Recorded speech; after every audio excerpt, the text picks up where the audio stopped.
Welcome to the last day of the final of the Sailplane Grand Prix. We are in Saint-Provence. The weather is again beautiful. They will have great conditions for the last race.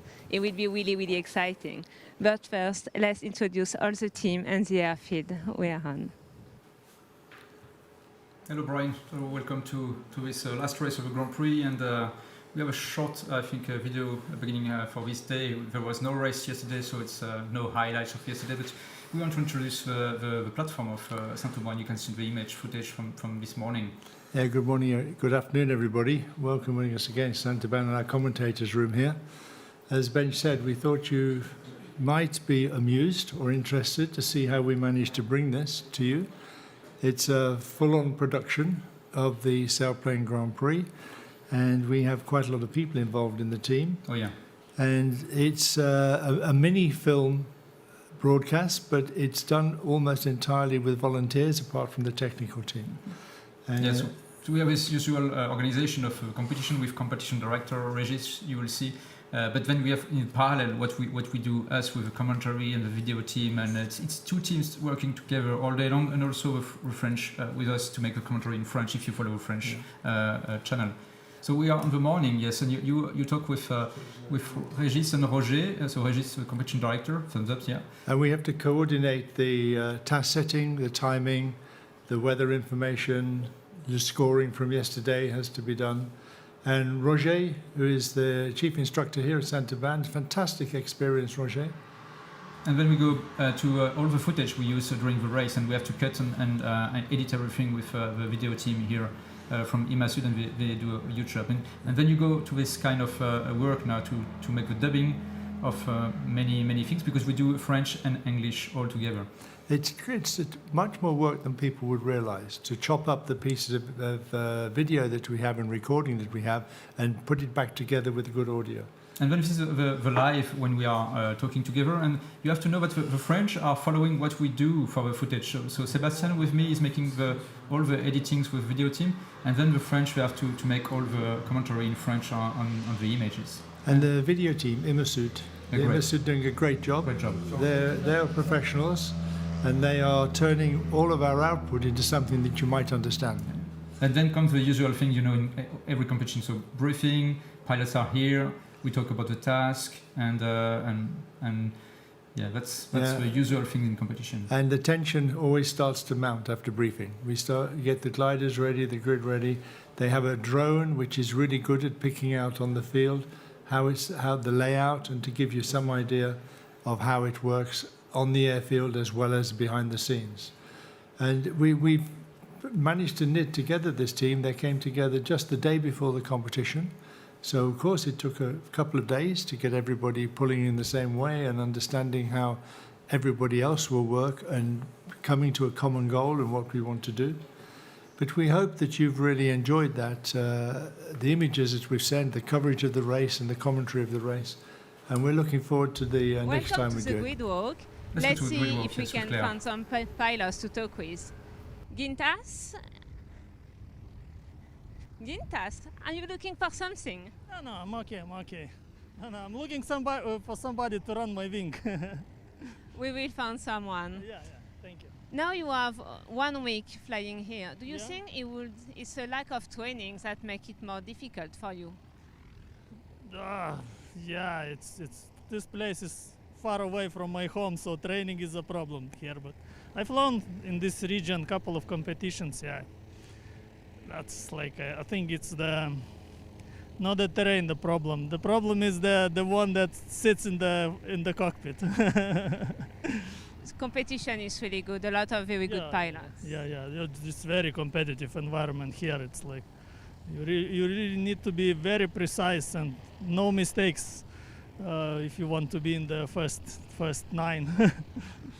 We wish you a good flight today and many have fun. Thank you. I will have for sure. Okay, let's see. Thomas is not here. I will try to find Philippe, who is not here neither.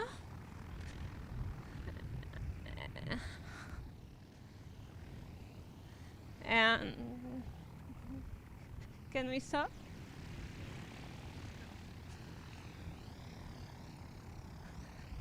Okay, René.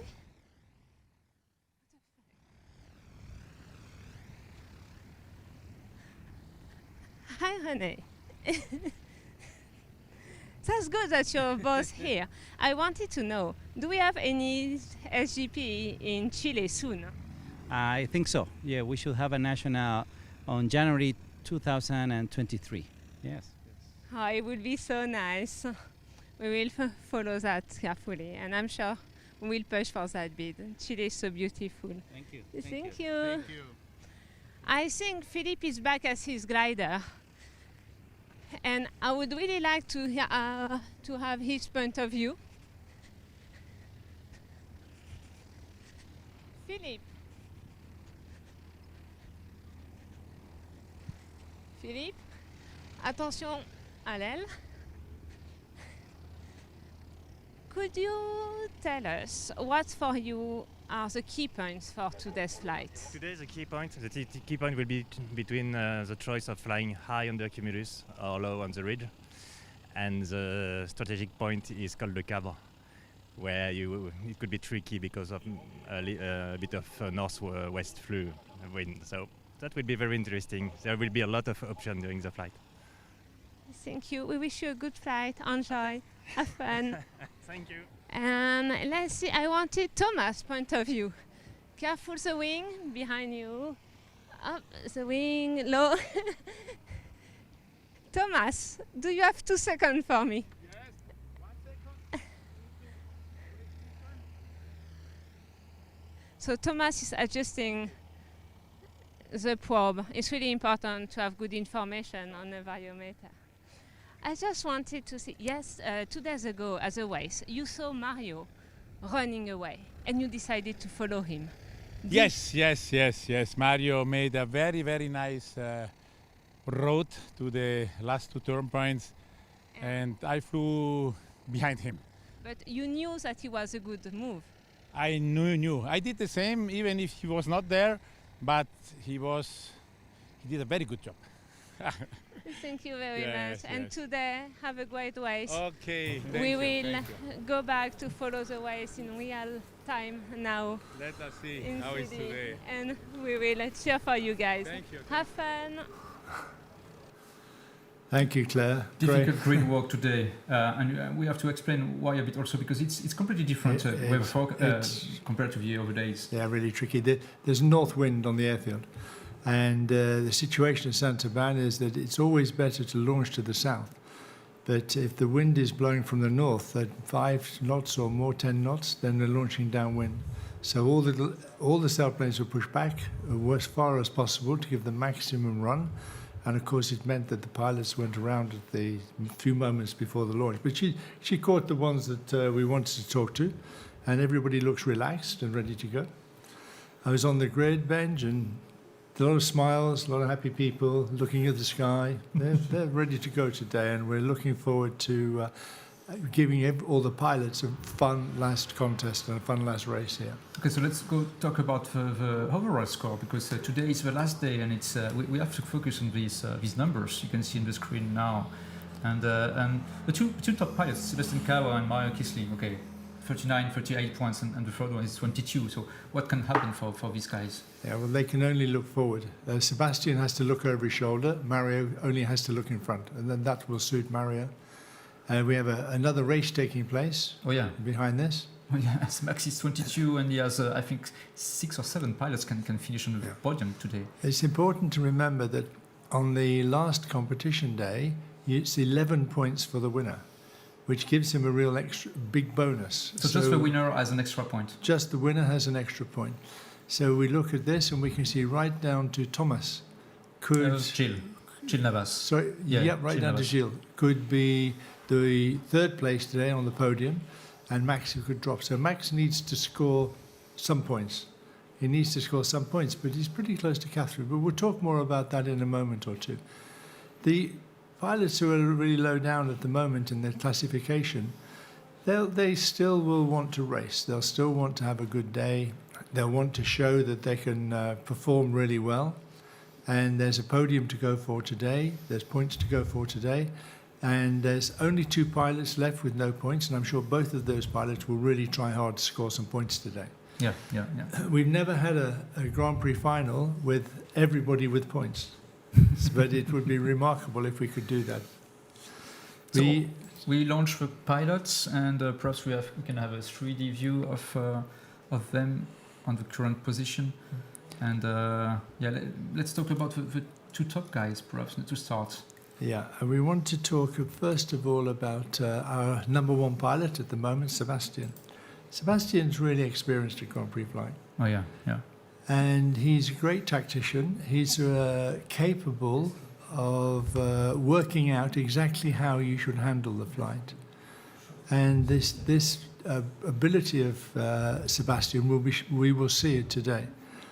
And when we have a moment, we'll just listen to what Sebastian had to say at the beginning of the competition.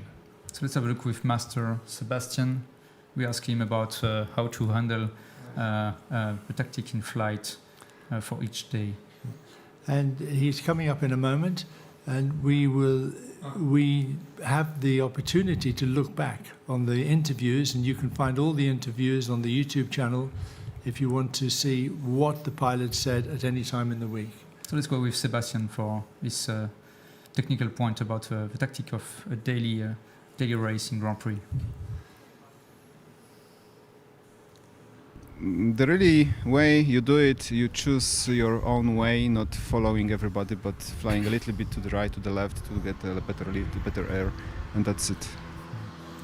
Seems to be easy. Yeah, well, Sebastian certainly got it worked out. That's his tactics. His tactics in flight are to be in the right place towards the end of the flight. Definitely, yeah.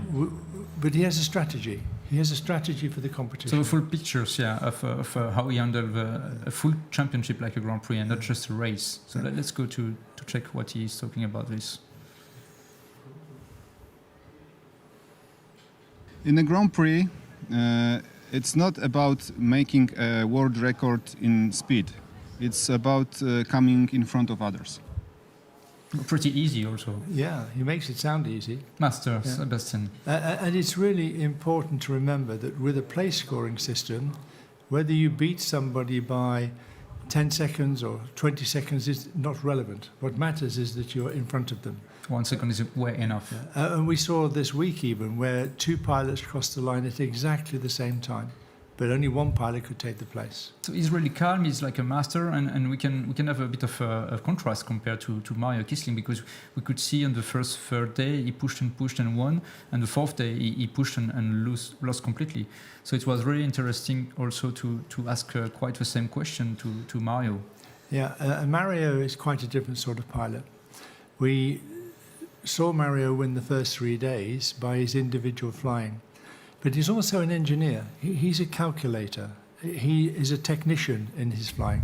I'm sure that he's got a really nice way of feeling the glider through the air, but he's also capable of calculating at the same time. Let's see what Mario had to say about this earlier in the competition. Okay, at Pic de Buhr you need a certain height to climb. So I decided to stay, and then it was 3, 4 meters, 5 meters up to the top. And then I could also fly towards Pic de Buhr to the ridge, and it was working again with 5, 6 meters. And then I said, okay, should be sufficient to catch again. Calculation. Yeah, and we heard him say it should be sufficient. He'd worked it out. The rate of climb he had, the distance he had to go to catch. He knew, he calculated that this would now put him in a good position, even though he couldn't see the others. He's also a very individual pilot. Yeah, definitely. He's not influenced by other people. So often we see him leave the bottom of the thermal and just go his own way. He tries to escape a lot of time. And we asked Mario about if he uses the flam, and here's what he had to say about it. Yeah, I have to admit, I sometimes look, but actually in the competition it just gives you stress. Yeah, so I try to focus on the way forward. Because with his calculator, he can give a lot of information, but still, some of them, okay, I need to focus more on this and less on that. And the flam with the radar and the people following Mario is less important than what he sees in front of him. He is, and we know that we will get an exciting race from Mario today. We know that he will want to win the day and certainly to get that 1 point ahead. In third place, we have Max. And Max is going to be looking over his shoulder today. Is he capable of flying without the stress, being in third place? He can only go down, he can't go up.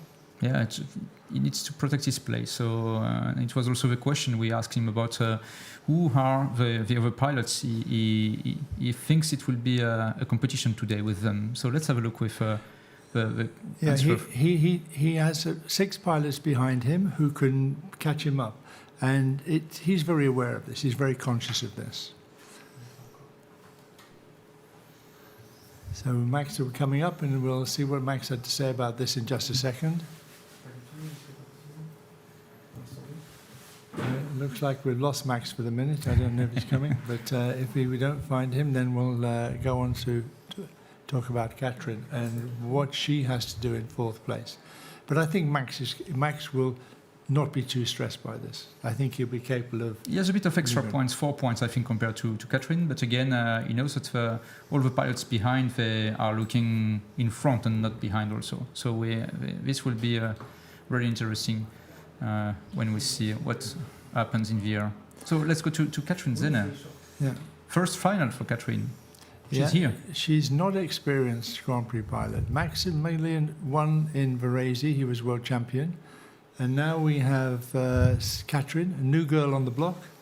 She's in 4th place, and she is close behind Max, and she will certainly not be looking over her shoulder. She'll only look forward. She won't be trying to protect her 4th place, I'm sure. I'm sure that she'll be looking to try to take 3rd place and move ahead. Yeah, 4th place is not enough. For Catherine, there's only one way, and that's looking forward and trying to win. And she will not... I'm not sure that she'll push hard enough to try to win the day, but she'll certainly push hard enough to take that 3rd place if she possibly can. We need to move on a little bit from here, and we'll start to think about today's race and what might happen. We have a beautiful day here in Saint-Aubin, and we'll give you some rundown on the weather in a moment and a rundown on the task and where they're going to go. We had a cold front went through yesterday, and which brought some rain. And behind it, we have a very nice, what they call in France, a ciel de traîne. Yes, exactly. Blue skies, cumulus. Yeah. It couldn't be better. And in a moment, Sebastian will bring us some weather information, and that weather information will be compiled for us by Ord. Yeah, I will just show you a few things about this animation. And so we are around here. In Saint-Aubin, and the task will be all around this place. And you can see that we have some nice cumulus developing now on the high mountains, and we have also some more spots also close to us. And what is important is also the way you see the flow. And the flow is coming from the north like this, in the Rhone Valley, who is going to the Mediterranean Sea. So there is an influence. It's not a really strong flow. We will see that in a few minutes with another map, a chart. And but still, this kind of north wind, northwest wind in this area of the Rhone Valley will get an influence on all the task area. So let's have a look perhaps on the wind, if we can have information about the wind. So yeah, it's coming in a few seconds. Thank you, Sebastian. Yeah, so this is really easy now to understand. And just to show you, on the left part of the screen, this is the Rhone Valley. And it's going to the south like this to Mediterranean. and Mediterranean Sea, and you can see this flow of wind blowing. And we are just here in Saint-Auban. So we have this kind of complex things, because you have a north flow, and then it goes to west here, northwest in this area, and really weak, but still a bit of northwest here. And then it's much more southwest wind, what we call breeze, because it has this influence of all the air coming from the southwest. So the complete area of the task will be really different, and this will be one of the key points was talking about Philippe Depechy during the grid walk. So let's have a look to a 3D with the race of today. I know that the competition director is checking if all the pilots are in a good position with altitude and everything. It seems like everybody's climbing up now, so we should be getting ready to open the start line pretty soon. And we'll bring that information to you as soon as we get it. We have the visual here of them climbing away. I think that it's a little bit different today, Benj. With the weather like this, how do you work out whether it's the north face that's working with the wind or the south face that's working with the sun? This was exactly the discussion with Philippe Depechy on the grid about the fact that you have to be a bit cautious. And the first part of the task is going to the east, and so this should be okay. But going to the northwest, so the top left of the screen is called the Cabre, and so you are more and more with this influence of northwest wind, and perhaps the pilots must be a bit cautious when they go on each slope there, because if the thermals are generated on the south part of the slopes because the sun is on the south, then the north wind can completely break up these thermals, especially when you're low. And this will be really interesting to check how the pilots want to avoid this kind of mistakes if they are too low on the slopes, or if they want to avoid also to be on the west part of the task and before reaching this turn point. So we just get the information that the start line will be open at 14:15 local time. That's good. That's not too long for us to wait now. And sorry, you were saying, Benj, about the difference in the ridges and the wind direction. What about locally for starting? Where will they climb up locally, and what will happen there? I will show you the few solutions we have. Because we have plenty of time before the start now, so we can have a talk about the task. So the start is here. Start gate is here, just on the north part of what we call the plateau of Puy-Michel, which is here.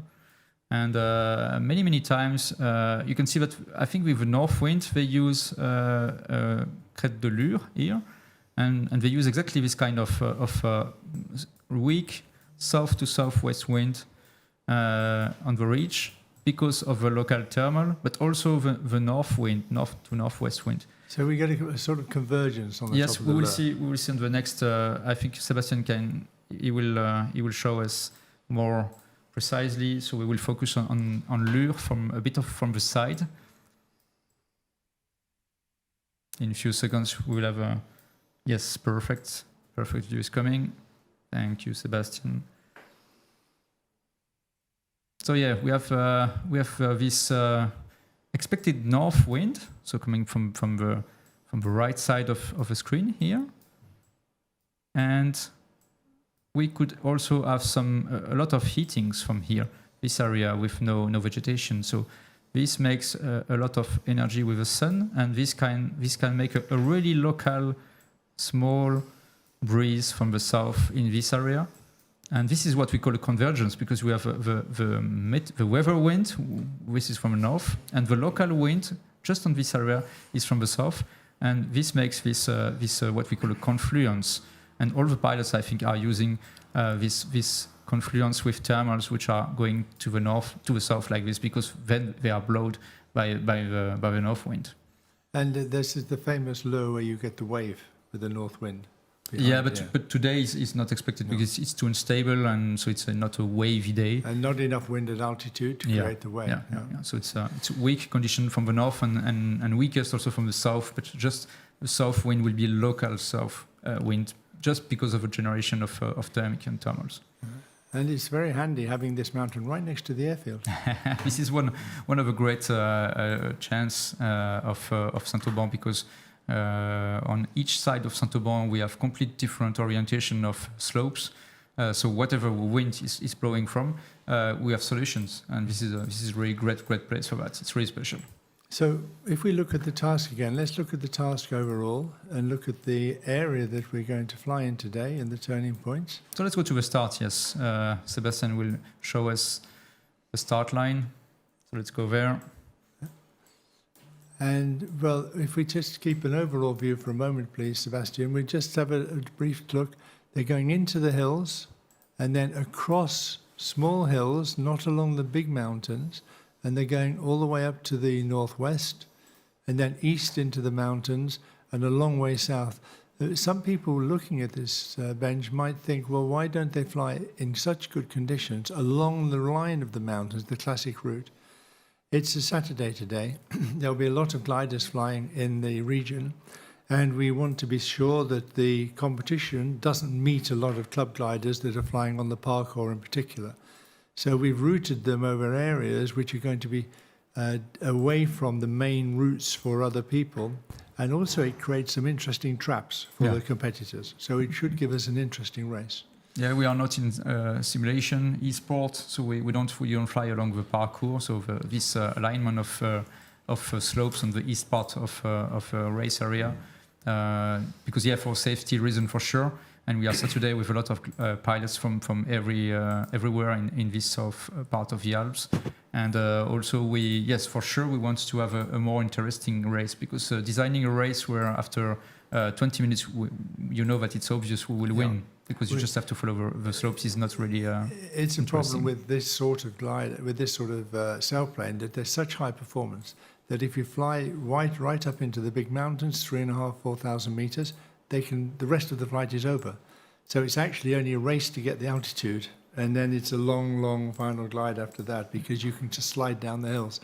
So we try to make it so that there's several points in the race where they have to climb, they have to stop, and there's 2 or 3 choices, which means pilots can take a different choice, which can either benefit them or they can lose by it. And that makes it quite interesting to watch, and it's a test of the pilot's skill. And that's what we're doing in the race. We're testing the pilot's skills to choose the right place and decide what to do. So we'll fly around the task in a minute, but I think that Sebastian is going to... Are they going to visit a picture of Sebastian, or are we going to fly around the task? I think we're going to fly around the task, and Benj will give us some idea of where they should fly, what they should do, and where the traps are. So Sebastian is gathering a lot of information from the air currently. That's why we need to be a bit patient with him sometimes. We have onboard cameras in the gliders, but we have a real issue with showing these directly because the data links are not so good, even through the GSM system we're using. And it's easier that they send some GoPro, some still cameras, and then we can convert these and show you as we go along. So let's have a look from the spy in the sky. We have some pictures. Yeah, this is Crête de Lure, so Lure, a mountain on the right side of the screen, and the north is on the right, and south is on the left of the screen, and it's a beautiful day. It looks a great day. The cumulus looks like it's coming off the south slopes, and yet we saw quite a lot of people hanging around on the north side, but it looks quite high here. Benj looks like they're getting a really good altitude. Yeah, so the wind, again, is blowing like this from the north a bit. And then you have this kind of heating, which makes the local breeze also on the south slope of Lure. And altogether, this makes this area the trigger of the thermal. And then the north wind is blowing a bit, so it's making like this when they turn on thermal to get to the top. So the origin of the thermal can be right on the top of the hill, but the cumulus looks as if it's a long way behind the hill. Mm-hmm. Yeah, this could be an interesting trap for an unwary pilot when he flies directly underneath the cumulus in this sort of condition, and he doesn't find the lift, he finds the sink. Yeah, the big problem will be if you are too low here, if you are on this part of the hills which are with vegetation, but the trigger is here, and you are too low to reach it. So you are under the cumulus. But no, it's not directly under the cumulus where you have to go. And of course, the reason this is so exaggerated in the mountains is because the point at which the thermal is breaking away is fixed. It's fixed, and yet the cloud is continually mobile. Whereas when you don't have the mountains, the point of the thermal is moving as well. It's also moving with the wind. So you don't get this exaggerated inclination of the thermal. And so it's easier to orientate where the thermal will be underneath the cloud. It's very interesting, Benj. Thanks for that. Let's have a fly around the task and see what each leg brings us and see where we expect them to climb and what might happen. So let's go on the start. The start is on the valley going to Digne-les-Bains, so east of Saint-Auban. And on the right part of the start line is the plateau de Puy-Michel. So perhaps we will use this area for the start and waiting for the opening of the start line, but we will see. And then it goes really close to the east directly and to reach what we call the parcours. On the left part of the screen, this is Coupe mountain, and they will probably use this one. Yeah, the southern end of the parcours. Yeah. And Montdenier and the big lake at Saint-Croix is off to the south of this turning point. Yeah, on the right side of the screen, behind, yeah. Looks like quite a good valley to run down. Do you think they'll be able to run all the way along the coupe in lift coming out? Take Bain on the way in? So we have to expect really weak wind. So the influence of the Rhone Valley with the north wind will not touch this kind of area of a racing task. And so it will be much more local breeze. So we expect southwest wind, not really strong. But the ruling of all the wind, local wind, will be just because of the thermal activity.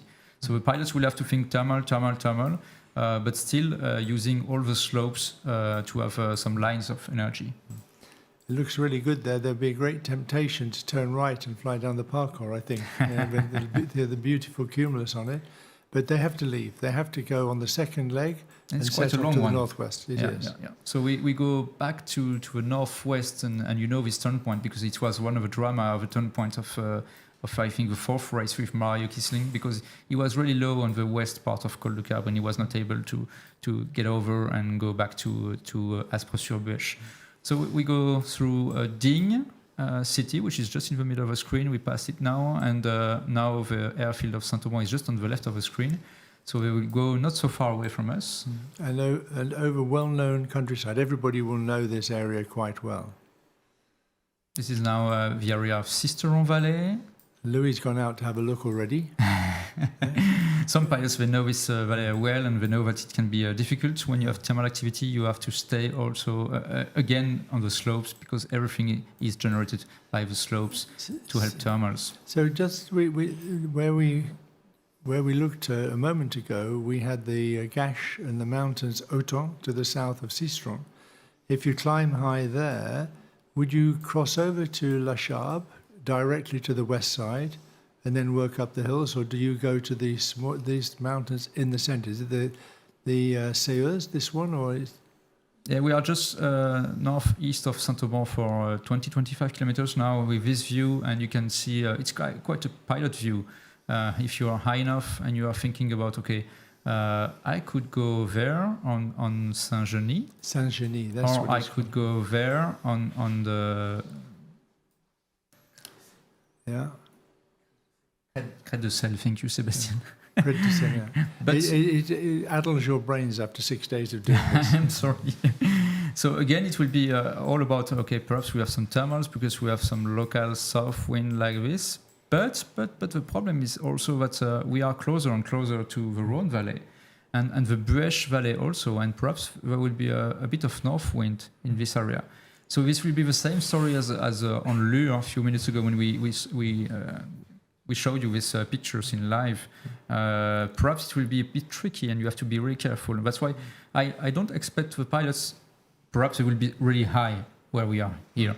And it will be okay to cross directly. But if they are not so high, they will perhaps have to make a detour to avoid this big area of Sisteron, big valley, and to be able to reach as high as possible the next slopes to the west of Buech. Yeah, and we look at the top of this leg now, which is going to be quite interesting when they're coming right into the last few kilometres before the Col de Carbes.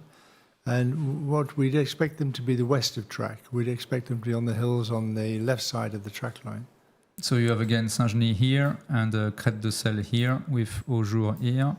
And we have some slopes just to the west of Serre-la-Bâtie. And then you have this long slope going to a turn point of Col de Cabre. And the problem will be if the wind is coming from the northwest like this. So they will want to find a solution. So it's really parallel to this slope. So this slope will be perhaps not really interesting, except if the thermal activity is good enough to generate some bubbles there. But again, you don't have to be too low, because there is no help from the wind here.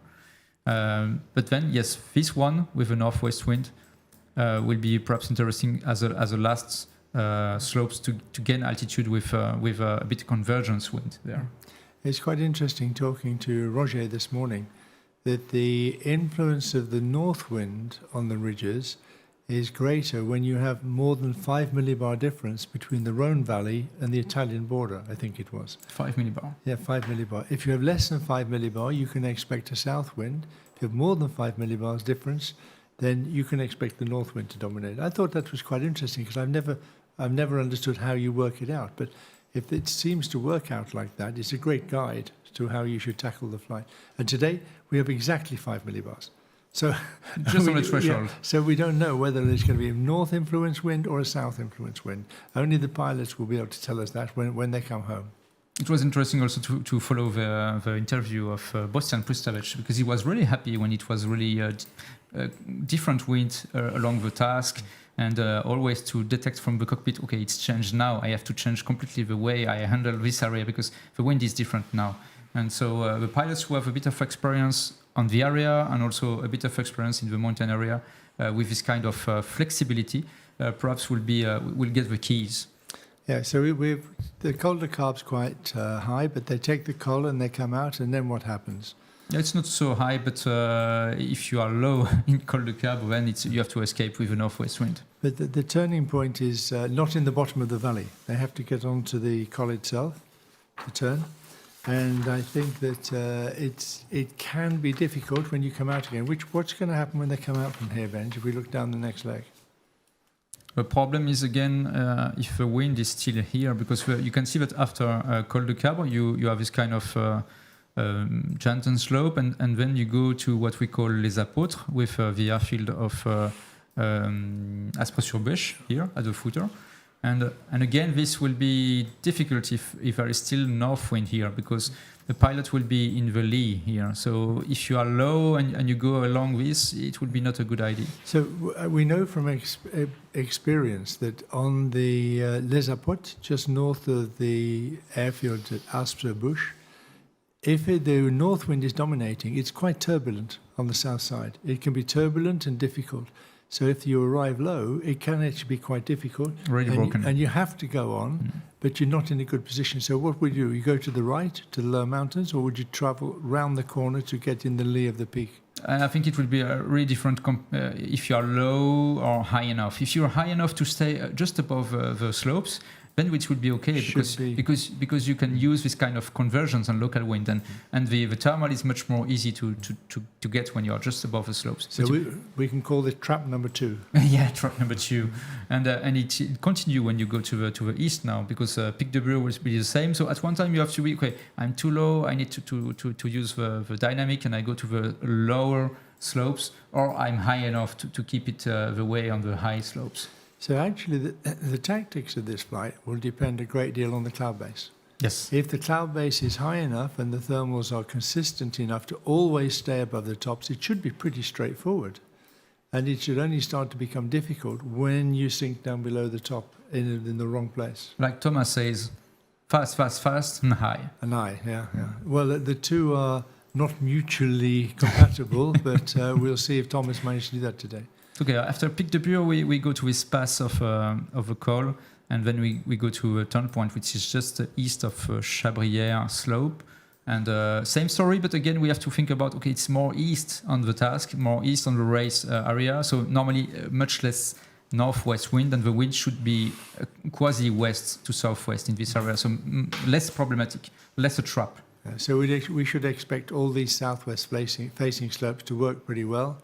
So there should be a good run into here, And now they can turn almost certainly at a good altitude if this is working okay, and we can look down the next leg in the direction the southwest. So yeah, it's again lower slopes now when you quit the Chabrière, and we can go along because I'll just show you. Ben's going to do his magic pen trick again and show you where the classic route is and the options. So the super classic, if you think about wind, will be okay. I go to Morgon here, and then I go to follow the parcours. But it's a long detour to go to the south here to Gréoux-les-Bains in the plain area. So perhaps it will be a bit faster to use just the thermal from Mont Electric, Mont Colombis, and then all the thermals you can use on these slopes here. Because it will be generating perhaps also some interesting confluence, what we call confluence, which is because the wind is north in this area, and you have a lot of influence from southwest in this area. So this should be also perhaps an area with a lot of energy the pilots can use and then rush to the next turn point in the south. So, but you could go there if you went from the turning point to Morgon and then to Dormieuse and then cross to Tête Grosse and then run through the mountain from there. A lot of time we have influence because there is some wind coming from this low area and wind coming from this low area.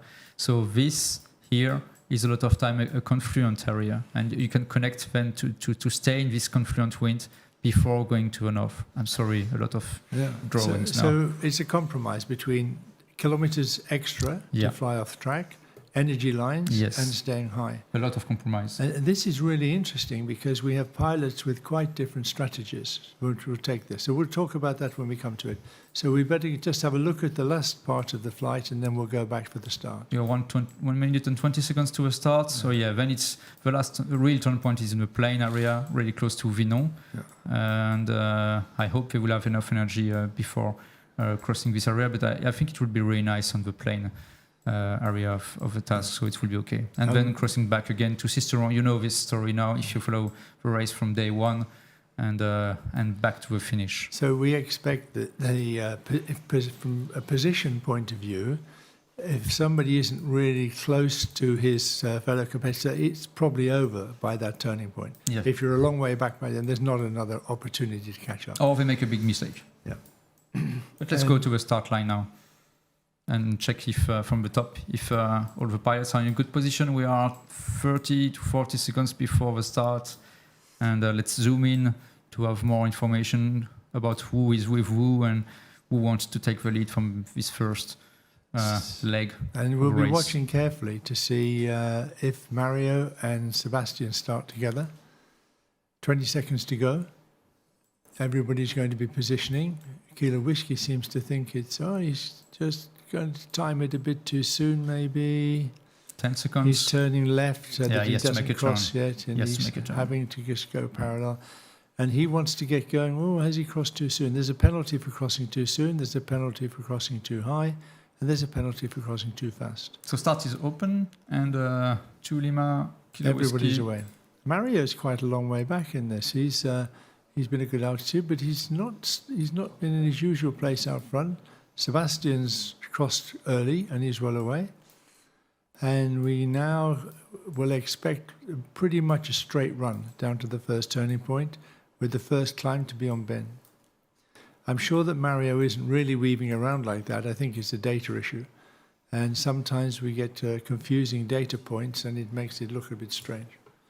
Okay, so we will have to focus on Oscar Sierra, who is in the middle of the screen, Sebastian Clavo from Poland, India, Mario Kisling, which is on the left part of the screen now. They did not make a start together, I would say, but we will see what is in the mind of the pilot in a few minutes. Mario might deliberately be making a start away from Sebastian behind him so that he doesn't get followed straight away. However, they're almost certainly going to come together at the first climb. And we maybe just look a little bit more down on the top and see if anybody's pulling away at the moment, but it's nicely spread out. There's the cumulus they're flying under. We know that there's a very small amount of cumulus, so it means that the good thermals will be marked quite well. And Sebastian's taking his risk right from the beginning. He's going in a slightly different direction. And Sebastian is with the main group, but he's in front of it. He's in with it. And to Lima, Christophe, he was a little bit hurt by what happened to him 2 days ago when the French pilots went off towards the mountains on the leg coming back towards Saint-Aubin, and it didn't work, and they had a disaster for this. Yeah, we had a discussion together, and he told me that it was okay. He was behind the pack, so it was I try something, and I don't lose at the end, but it's frustrating for sure. So we have already quite a break because Kilo Whiskey, so Gilles Navas on top left of the screen, went directly to the slope just south of Digne-les-Bains. This is Cousson, and you can see that India and Bravo Kilo, are going also to Cousson. And Thomas and Sebastian have broken off left. They've cut off left to join them. Hesitation, yeah. Yeah, and they're not heading for Bain. They're heading for the coupe, the beginning. Is it Bain they're heading for now? On just above Dean? This is more. This is Cousson here. Cousson. Yeah. And I think they want to use then the south part of Coupe. So this area here with probably south wind here. And the altitude and at the here. top of Bain, Ben? Oh, this is Cousson. The altitude is 1,500. 1,500. So they want to be there at just 1,500, Yeah. and you can see that it will be the case. So everybody now is slowly being pulled to the left. They're being pulled across to the left to climb in the same place. Tango Lima has decided that Louis, he's going to go straight on to Bain. And what's the altitude of Bain? Bain is the same. So Bain is here. Yeah. This is mountain of Bain, and it's quite the same, 1,500. They are all quite the same altitude all around there. So this would be the easy and normal route, and some pilots they want perhaps to climb here and go straight, but not using the help of the south of Coupe, which is quite interesting because all along normally it will be with a bit of energy. And do we have a spy in the sky today, Sebastian? Is he working? Not for now. It'll come. It'll come later for some aerial shots of the actual area that they're flying in. And they found the climb. Doesn't look too good yet, but Werner Moser's there, and Catherine, and Melanie's joining them as well, to Lima. And it looks like they're climbing okay, but the guys who have also gone to bed, they're about to start climbing. Maybe we can look down on top of this, Sebastian, and see how well they're doing. And close right up on... Oh, the Kilo Whiskey's gone straight on Catherine. Catherine might have decided that she's going to pull them. She's going to really push. We will show you in a few seconds how it looks like in a coupe. But perhaps we can focus first on one of the group of on the northwest part. Let's take the left group with Sebastian and India. And closer still, if we can go right in on that and see and watch what happens as they come along onto the bottom end of the coupe. Come right in behind. And Kilo Whiskey is turning now just on the eastern part of Cousson. Can you run all the way to the turning point at this altitude? Oh no, Catherine's turning. It's a bit weak breeze today, so it's not super strong breeze because of the influence of a northwest wind in the west part of our task area. So this can be difficult, and we'll get some more data about Catherine Zenne on the screen. Yeah, we'll see what's happening. She's climbing well, 3 meters, which we would expect to climb well today at this point. If they don't climb well here, we're in trouble. This is a very, very good place to be. And we have Louis there. We have Thomas and Catherine and Mario, and Mario is above Sebastian. He started behind him, started a fraction lower, but he's above him already. The game is on. Cat and mouse. Long day for them. A long day to be together. They want to reach the final line as soon as possible, but in between it will be a long day. 2 great gliding brains working in quite different tracks. They're working on different ways of dealing with this and different problems, but they will probably come to pretty much the same solution in the end. And they'll take, I would think, more or less the same way. Because I think even though Sebastian might be more of a tactician, he still knows the right route, and he and Mario will still see the sky in pretty much the same way. So we have a break for now with on the right side of the screen, Eco Juliette Philippe de Péchy, I think 72. So Eco Juliette and is with his group over on the right side with Bastian. Marius is there and also. Marius. Bastian, René Vidal from Chile is there, and they are Climbing much higher. Yeah, 2,000 meters. And on the left side of the screen, you have another group, and they just left the thermal because it was not enough for them. And they will follow now the Barre des Dourbes Coupe. And we can see perhaps in a real coupe, just to show you how nice it is. Yeah, so it's a long slope. And again, I talk a lot about the good altitude, and you can see the difference between the vertical part of coupe, which is rocky, and then the area with a lot of wood and vegetation, and this is much less usable when you fly. And the east slope of coupe is much less usable. So let's go back to a 3D. And get really down behind Lima Bravo, and we can watch them running along this turning point, along this ridge and into the turning point. They're not very high. There's a completely different strategy between these two groups. The very much higher thermal that they've taken, a much greater altitude, the guys to the south. And now we're following Mario. He's pushing already. Yeah, Mario said, come on, Sebastian, this is the way we're going to do it. If you want to come with me, you're going to have to go low and go fast. So who is the cat? Yeah, who's the cat and who's the man? Interesting question, Benj.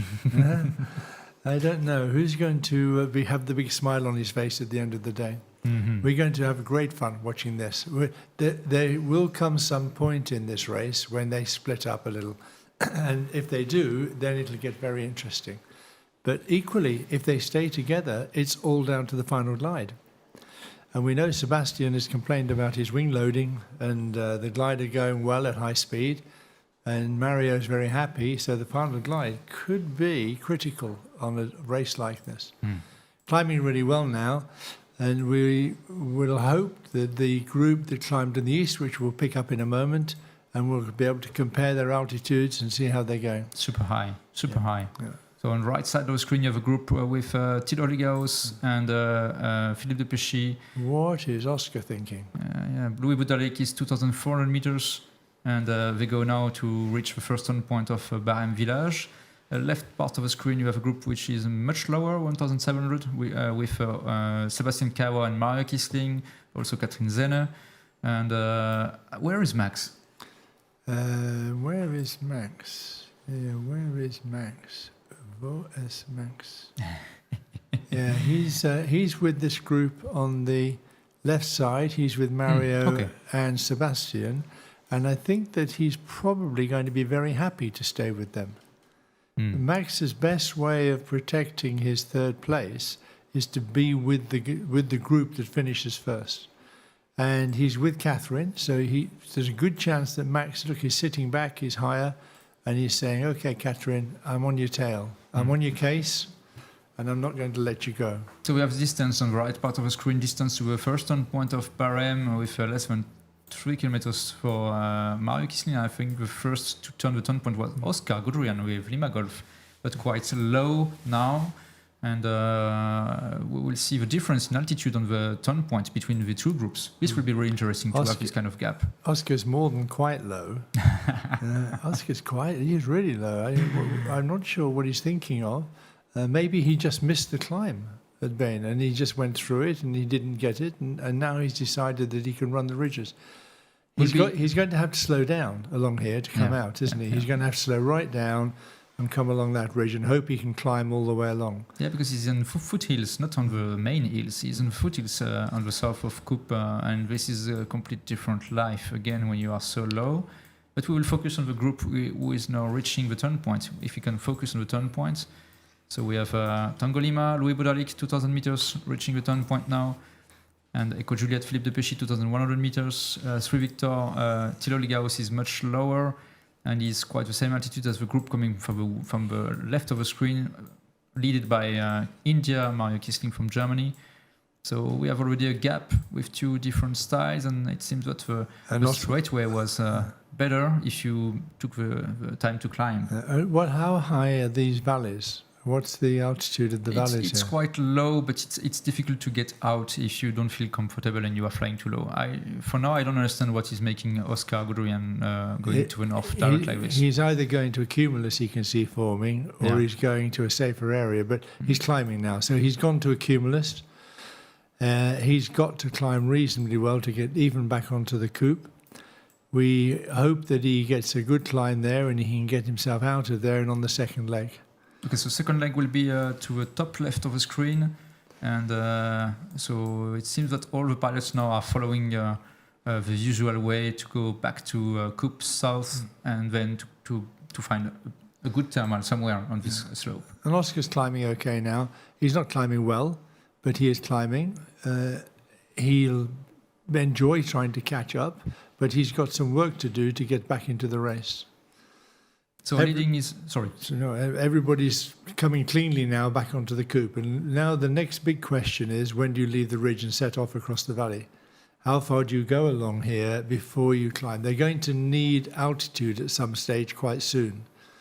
And looks like the second group stopped to climb again. With Mike 7, we can look down on the top again, please, Sebastian, and just see where they've split again. I think we've got one leading group which have taken the ridge run, and the group behind who stopped to climb.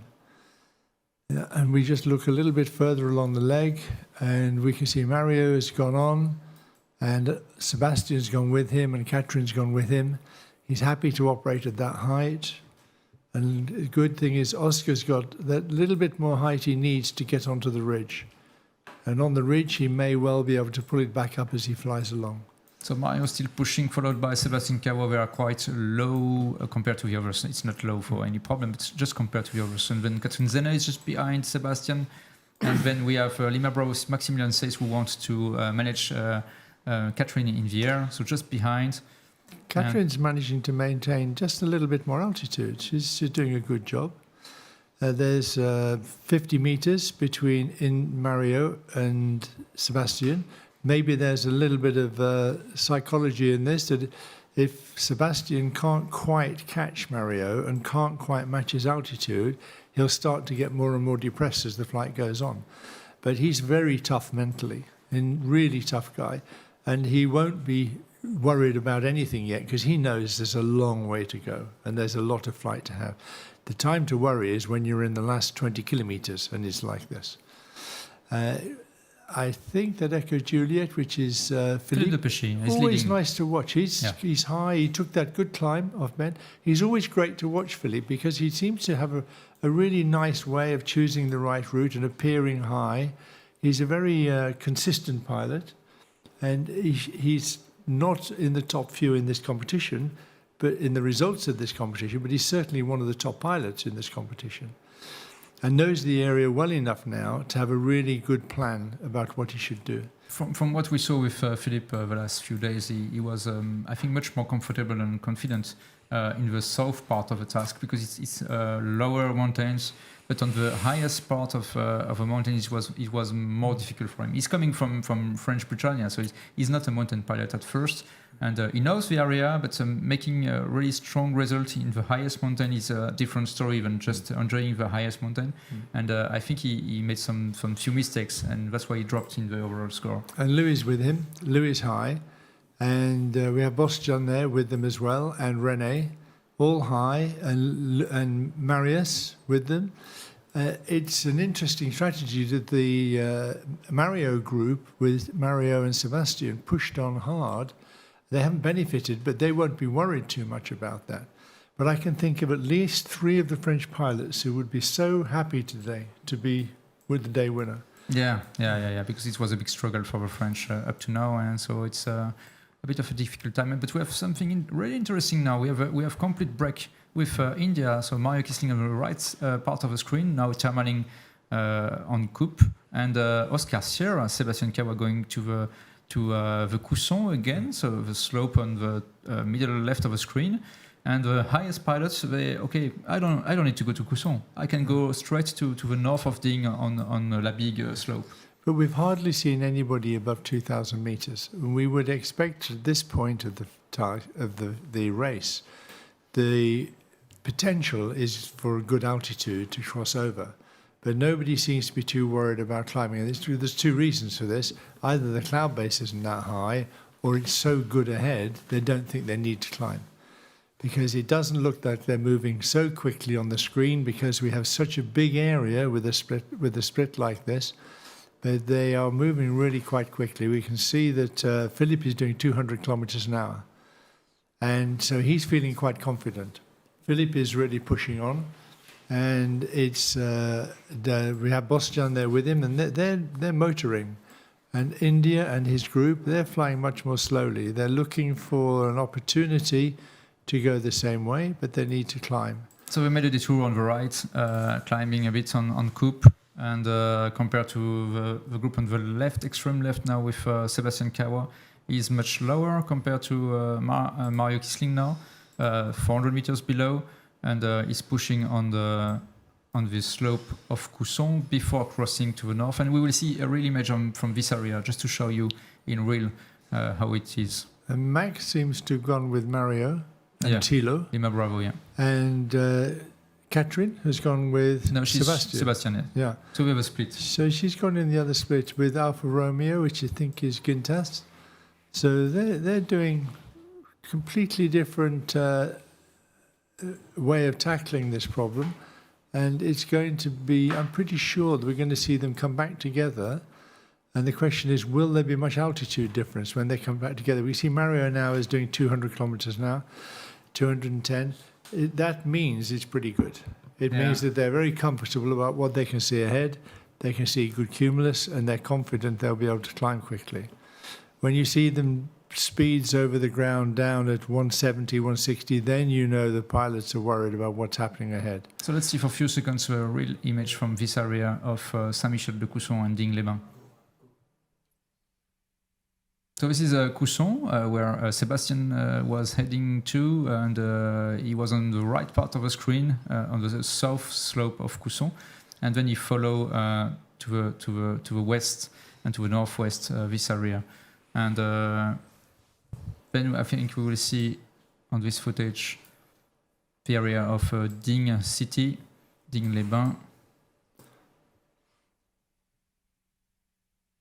So let's go back to the 3D now. Yeah. And we want to see exactly where they're going now. They're going on to the big bench. Yeah. We have to focus on the big, because if it will be all together back to big, this is I don't know, the meeting point? Yeah, like a meeting. Yeah, it's a convergence of the two valleys here, so it should be good. It's normally good on the south side, so they should get a good climb. But we can see that Sebastian's run on with them, but 300 meters lower is quite a lot. To arrive on the mountain 300 meters lower, it makes quite a difference to being able to climb away. But Uli's there at 1200. And Uli is he doesn't seem to be phased at all by getting low and running in low. We saw him at on the edge of the lake yesterday at only 200 meters above the ground, and he climbed away. And afterwards he said it was no problem. I was very confident we would climb. Easy to land if there was any problem, so it was not a big stress. So sorry, we are losing a bit of data because we are flying too low. We ask the pilots, please fly high, but they are not following the rules sometimes. Yeah. But still, it's interesting. We have Delta Zulu, Bostian Prustavac, who is leading with Echo Juliet, Philippe de Péchy, and they are around 1,700 meters. And they can go on from here. They don't need to climb. Yeah, because they can keep going. I will show you that the next problem for them is about...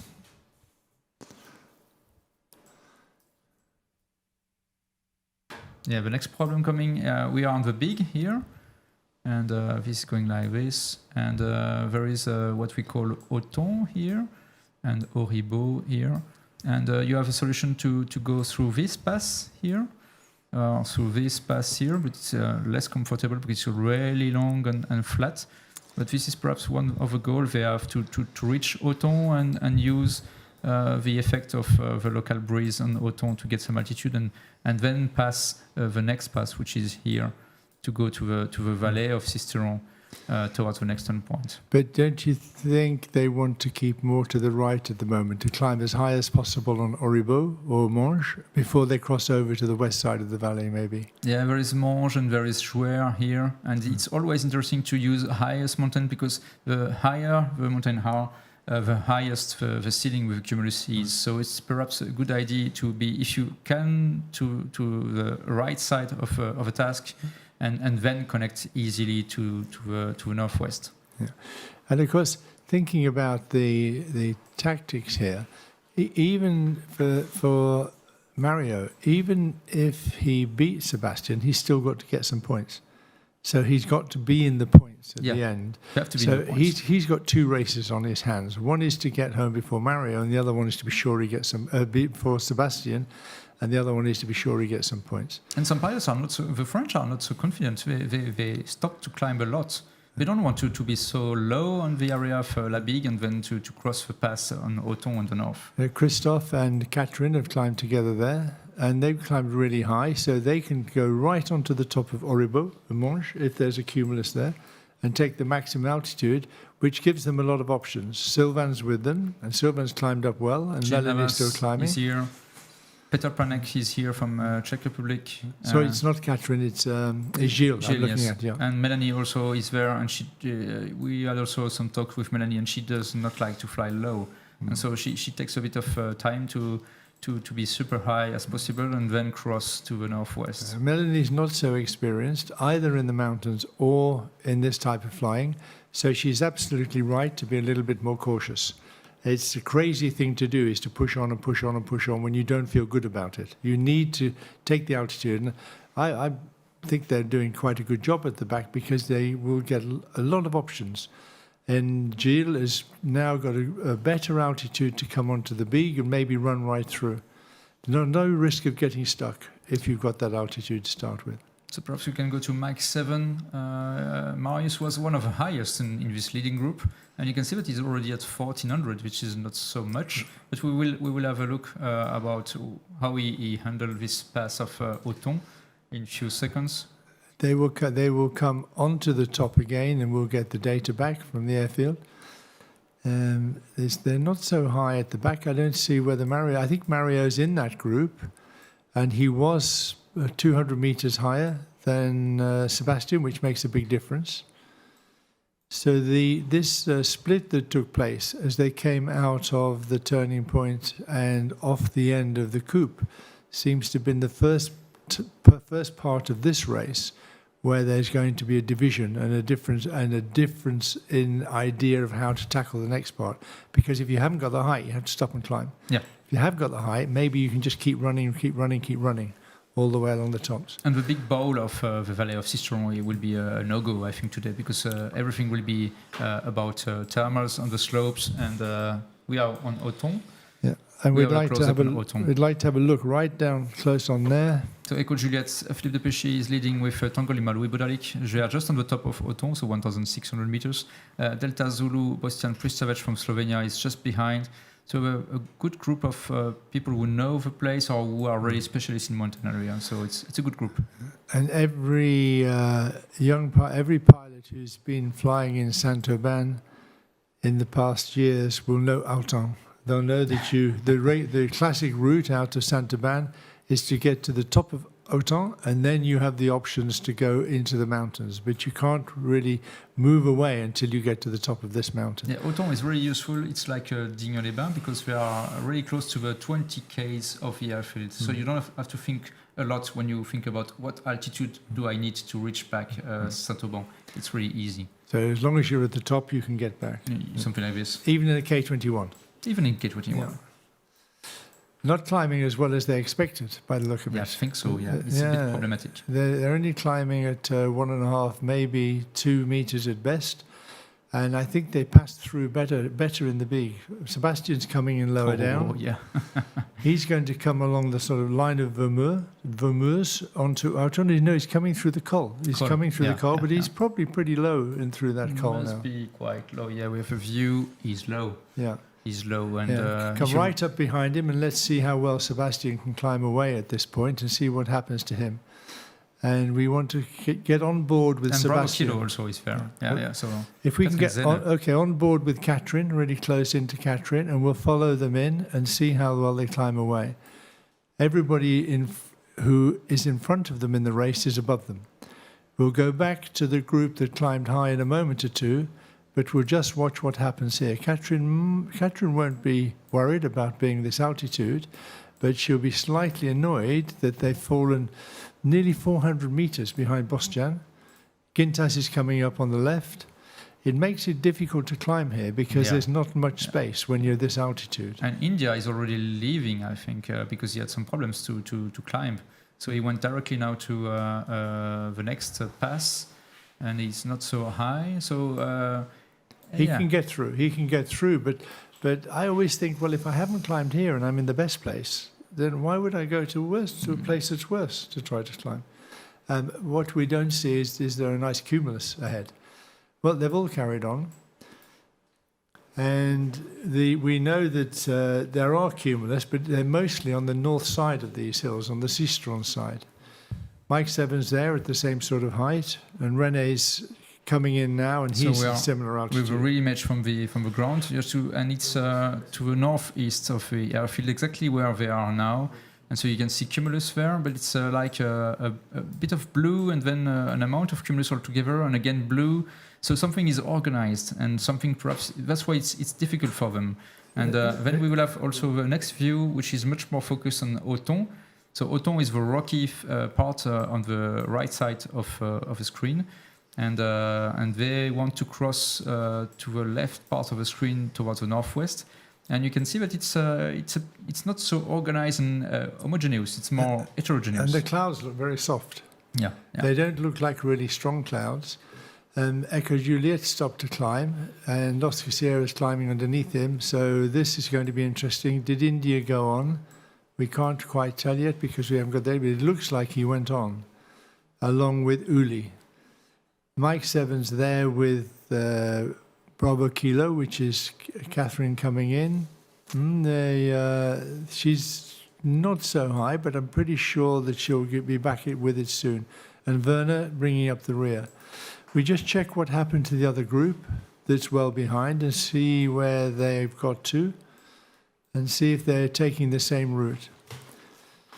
They are coming more or less the same way, but they haven't benefited a great deal from the extra altitude because all of the gliders around Auton now are climbing okay and just to the north, and they'll come into the valley on the south side of Sistron and maybe take the run up towards Gap over those mountains, or will they try to cross to the west? We're not sure.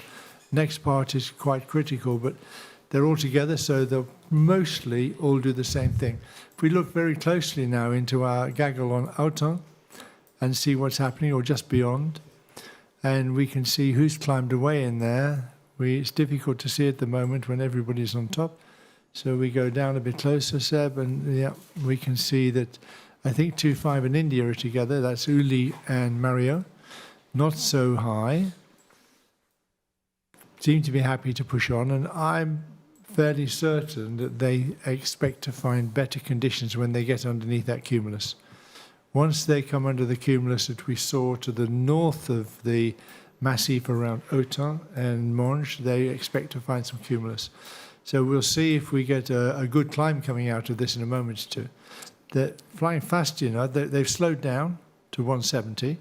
So that confidence we saw earlier on seems to have eroded, and everybody is slowing down quite a lot.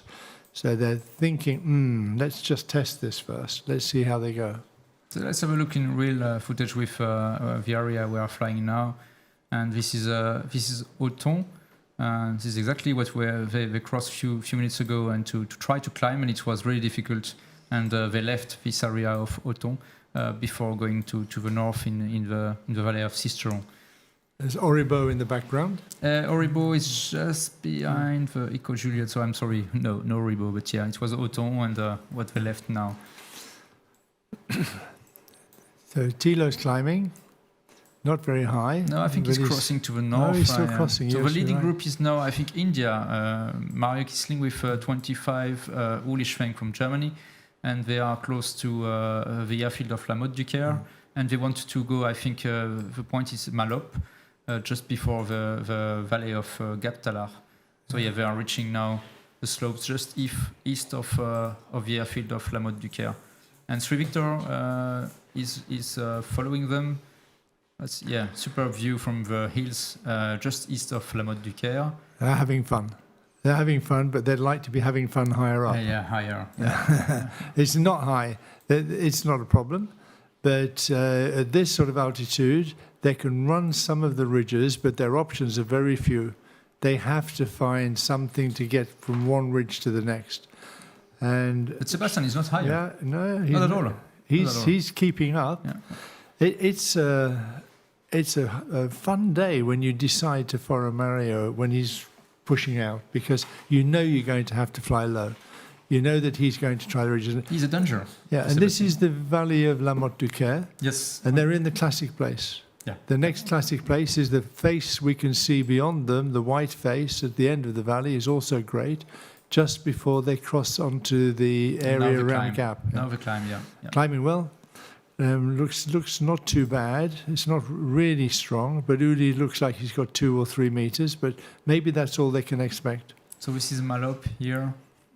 All the German pilots coming in. All we need now is Catherine, and we're going to have a full house. Crête de Sel here. So this is the area of Gap Talar airfield, and this is the area of Sisteron airfield, the valley. And they want to climb here before connecting, I think, to the top of Malop, because perhaps they know that the cumulus are a bit different here, because there is a connection between the northwest influence wind and the breeze, local south to southwest wind in this area. So they want to reach as high as possible the Malop to be sure they can connect easily to the northwest and not make a mistake to be too low. And we haven't seen for a while what's happened to Max. Yes. He was here he is, he's coming in now, and he's the same sort of height coming in underneath. Mm-hmm. Sebastian's not so high. He's now 300 meters under Mario. Danger. Yeah, so Mario has done quite a good job by pushing ahead there. He's taken his usual style of completely independent flying, and it really forces you to follow him, because it's a very positive decision to say, I'm not going to do that. I'm going to climb up, and I'm going to take a different way, or I'm going to fly a little bit higher. And you know that there's a risk attached to that. And Mario is leaving already. He saw Sebastian. He saw him, for sure, connecting to the basis of his thermal. And then the thermal was, okay, it's not good enough. Well, I go now. I put more pressure. So that's an interesting point, Benj, because we know that Mario's style is not to worry too much about what other people do. But maybe today he can be influenced. But he by going ahead, he's only finding the right places for Sebastian. But he gained 200 meters on the last push. Mm-hmm. And if he can do that again, if he can even gain another 100 meters, then they start to lose contact. Yep. Once they're more than 300 meters, 400 meters apart, you're not really flying in the same piece of airspace. You're beginning to have to do something slightly different. Yeah, Sebastian will be much less under control of a race, and this will be more difficult, and he will have to act, to do something, to try something, to catch up again, Mario. And Mario's controlling the pace. He's setting the pace. We know that he's also a good sprinter at the end. So he's pulling. He's pulling and saying, if you want to beat me, you're going to have to come with me. And that's really great. It's really very interesting for us, because we can watch the masters at work. We can now see Sebastian saying, okay, you've got ahead, Mario. I've got to catch you. What can I do? How am I going to close it up? And it was expected a bit when we talked to them about this kind of under control of Sebastian, and then Mario with much more, okay, I know when I can push, because I calculate everything, but I know when I can take the risk, and it's now, and it's pushed exactly at one key point and key moment on autumn. And Sebastian will still be quite calm, thinking, okay, Mario, you did it once, you've done it twice, now do it a third time and see if it doesn't work, because it won't work every time. And do it a third time, and then I'll take you. Although he can't at the moment, because he's pushing on behind low down. So he can't benefit from a big mistake by Mario, because he will end up with the same mistake. But actually he knows that if they both score no points, he still wins. Yeah. So, no points is a win for Seb. Yeah, he's got several ways in which he can win this competition, and they all depend upon Mario not scoring points. So we have two groups with Mario Kisling and 25 Uli Schwenk leading on the central part of the screen, and we have a left group on the screen now with a French, Tango Lima, so Louis Budalic and Bostian Pristavec, Delta Zulu together, and Philippe de Péchy a bit lower. But they try to connect directly to Saint-Genis, which is the next slope in front of them. And so different way, because they gave her more altitude and be able to do straight way compared to Mario and Uli. They climbed a little bit. Mario climbed a little bit there. Yeah, but not a lot, no. but enough maybe to make him feel more comfortable about crossing to the ridge you can see ahead of him, whilst Philippe and Bostian are heading for Saint-Genis. Mm-hmm.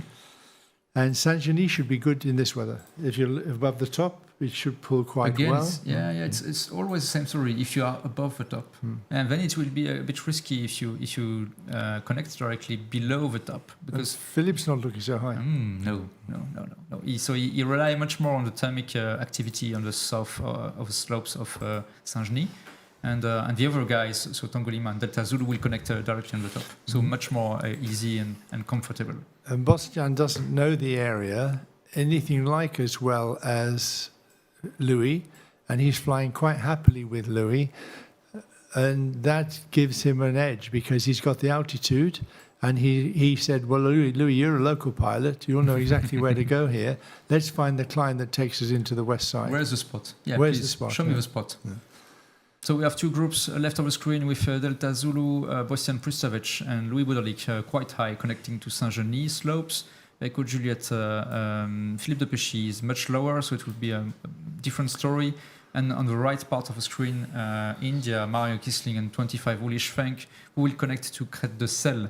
And we will see also, we have a point of view in a few seconds about their cockpit view, what they see and how they connect to this slope.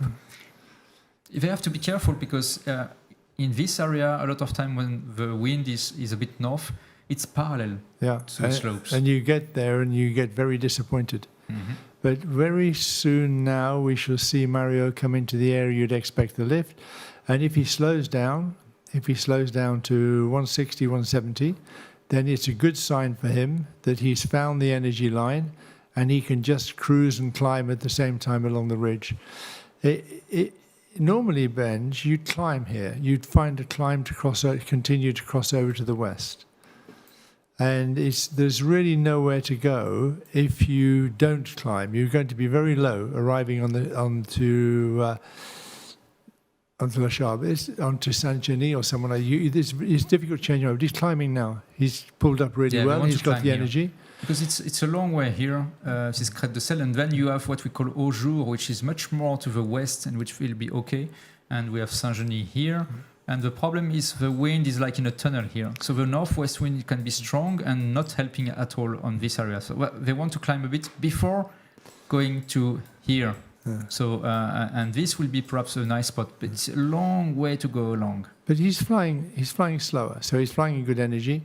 He's come up 100 meters since they arrived at the ridge. Let's come right behind them. It works, yeah. Yeah, let's come right in behind them and just watch them coming along this line. So we have with really Mario Kisling and with Uli Schwenk from Germany.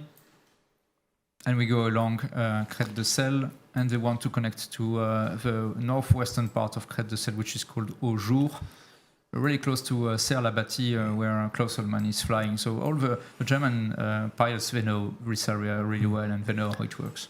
And it's fabulous to be sitting behind them at this point, because now you really understand what's going to happen at the end, because they're only 700, 800 meters above the valley floor. Mm-hmm. And when they get to the end, they need some room to maneuver. They need some altitude. And you see there's energy there. They keep slowing down and pulling up and slowing and getting the benefit of energy. And that's helping them along to arrive. And hopefully, you're right, Benj, when they get to the end of this, they will find a decent climb to bring them back up, because they have a valley to cross next.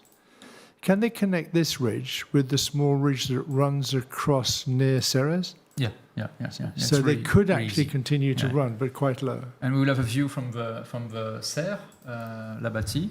So this is a webcam from Serre-la-Bâtie. You can see that there is also, something is happening because it's organized. There is a line. Something is like a line, and on the right part of the screen there is just one cumulus alone in the blue. On the extreme left, it's blue also, but there is a line of cumulus there, and they want to connect to a system. So which way are we looking? Directly to the Col de Cap, because on the right, I think, is Les Apôtres, to the top right of. I got it. Okay, so the little ridge is just to our left. That's going to run across the valley, and then they're going to connect with this. So perhaps the turn point will be really easy if they can connect to the system. Yeah. If they can find the climb that's under here, they haven't really climbed, but they're better than when they came in. They're better. So it works, even if it was a bit so in the mind before touching the Crête de Sel. It works, and now they are in a much better orientation, and you can see the altitude. They are pulling because there is much more energy here. Yeah, really slowing down and getting the height now. Uli is having a great ride. I can imagine Uli's even laughing in the cockpit now with following Mario along here and saying yes. It's so good. So we have a spy in the sky just in the area where we're flying now, and we will have a real image, real time about where we are flying in a few seconds. Yes, thank you, Sebastian. So we are in this area of Crête de Sel and then Saint-Genis. And this is exactly you can see it's northwest wind, and the lines, I think, are aligned with this northwest wind. Yeah. So that's why they want to connect to that. And they're coming out of blue into cumulus. Yes. So we might see quite a different tactic now of taking a climb right up and then running the cumulus. But Mario seems to be very happy down on the hills. He seems to be really happy getting down on the ridges and running along. He's still pushing. Yeah, and it doesn't worry him. He's really pushing along today. He's decided that he's not going to stop and climb, but he's 1,400 meters. He gained nearly 100 meters on that. And Sebastian is behind and a bit lower. So distance between Mario Kisling and Sebastian Kawa. Sebastian Kawa is a bit. He has to follow. To follow. He's climbed. He's climbed a little bit, but then again, so was Sebastian. So was Mario at 1,400 meters. There's really nothing in it. There's no distance in it at all. It's only a few kilometers. The distance to run to the turning point for Sebastian 22, Mario 20. That's not much. So it's a catch me if you can. Yeah, I'm going to keep pushing. Let's see if you can keep up with me. So only the French, if we can have a more general view, the group on the left part of the screen with Echo Juliet, Delta Zulu, and I think Tango Lima is there. Yeah, okay. So Louis Bodalik, Postian Pristavec, and Philippe Depuchy, they are climbing much higher on the Saint-Genis, and they will connect really easily to the system we saw on the pictures, and compared to the other pilots who are much lower. And we can see also that on the bottom right of the screen, some pilots, they want to be much higher also because they don't want to be low. So Mélanie Gadoulet, he's there, 72, Sylvain Gerbeau, Kilo Whiskey, Gilles Navas, they don't want to connect so low. No. And what's interesting about that run is that René came onto that ridge much lower. He came on at 1,200 and he's leaving much higher. So it's working pretty good along there. And what Mario is trying to do is find the right height to operate, to try to get in the best energy line so that he doesn't have to slow down too much. We can see he's slowed down a little bit now as he's coming around the corner onto the next ridge. That allows people to catch up, but not by much. But let's focus now. Left or right side? Does it work? Left or right side? On the top. On the top. Well, can we look right in behind them, please, Sebastian, and see if they're on the top? Let's close in again, really close, and let's see where they're not on the top, so they have to choose left or right. I put my money on going to the left, on the south side, because I think that's where the thermals will be coming from. Sun's round there, and as it drops away, they'll come over the top of the second part of the mountain. It's shady, but something happens now. Yeah. They are stopping, and I think they are climbing. Yeah. So it will be one of the key points, and Oscar Sierra at the bottom of the screen. So Sebastian Kawa is now heading to this area, but similar height. He's going to almost catch. He stopped to climb, and he's going to be a similar height at this point. And if India doesn't connect with something good, this could be the moment when Sebastian can come past him. He's certainly catching up. So Bravo Kilo is here, Maximilian says, so Catherine Zeno is here, Maximilian says with Lima Bravo is here, and Max 7 will connect soon. It seems that Sebastian Kawa made the a move which was interesting, waiting just India's behind. climbing well now. And now India is climbing also, so they with connect to Uli. a system now. Yeah. So now we shall see slightly different tactic because they're under good cumulus. And they have a good climb. We can see that Max 2.3, Katrin 2.6. So that's going to be good for them. We don't know what India's rate of climb is, but we'll come on to it in a moment. He's probably not climbing as well as Sebastian, but he is climbing seems okay. to be weaker. We have information coming now. And Mario Kisling bottom left of the screen for information, and Sebastian Kawa bottom right, and both are climbing quite well now with 4 meters per second. Yeah. So quite the same altitude. And on the right part of the screen, you have all the information to a distance to the next turn point. And Louis is appearing like an express train going up the western side. Louis played the blinder. He's gone a different way. Mm-hmm. He's very much higher And than Delta everybody Zulu. else. And Delta Zulu is coming in very high. And they're super saying, high. what is everybody flying down there for? So they connect to a system much before. Yeah. And so that's why they have an easy ride now, following this street of cumulus, this line of energy, and they can start to push and think about the next leg. But for the others, the X leading pack now with Mario Kisling and Sebastian Kawa a bit behind, they need to invest time now. I don't know quite where Delta Zulu got that height. We didn't really see, but I think they climbed well back before the ridge. Écoute Juliette, yeah, from the left of the screen. So I think they connect directly on the slope of Saint-Genis, and perhaps Bostian made a really nice thermal compared to the others. Nice climb, really faster. So now he's in front. If we look down on the top of these two, we'll see the difference in distance, and we can see that Sebastian and Mario are climbing pretty much the same rate. Yeah, same altitude. Yeah. The difference is just 1.5 kilometers to the next turn point. So it's still a tie. Nothing changed for now. René's decided to go on and go his own way, and he's trying to find a different way of flying this task. But it doesn't look like a very good strategy to me. Come on, René, climb up. Let's get it up.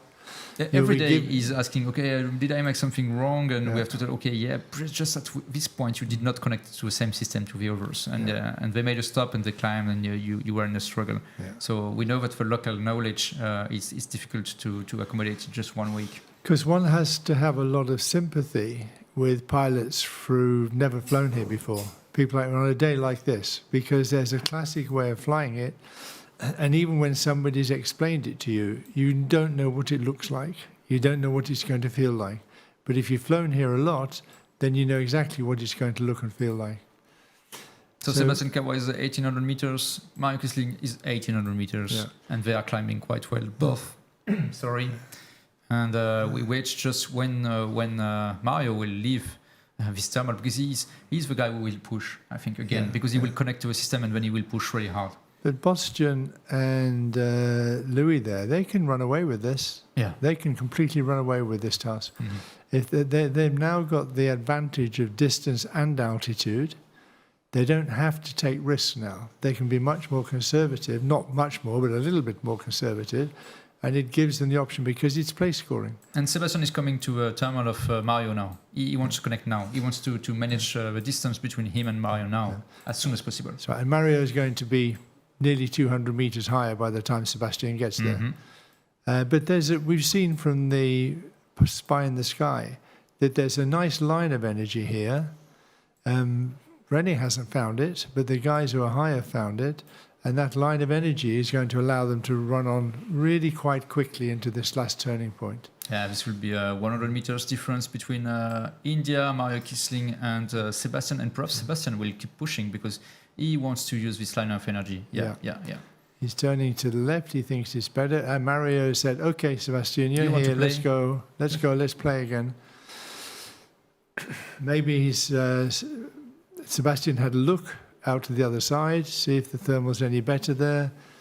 No, it's not really much better, so let's go. Or Sebastian would never have done a tactical turn because it's not in his DNA to do a turn when it's not in the optimum lift. I just want to put a bit of pressure because we are all together now. If we can focus on the group of India and Oscar Sierra. And come right down on top of them and let's see what's happening. Bravo Kilo is also there. They are again together.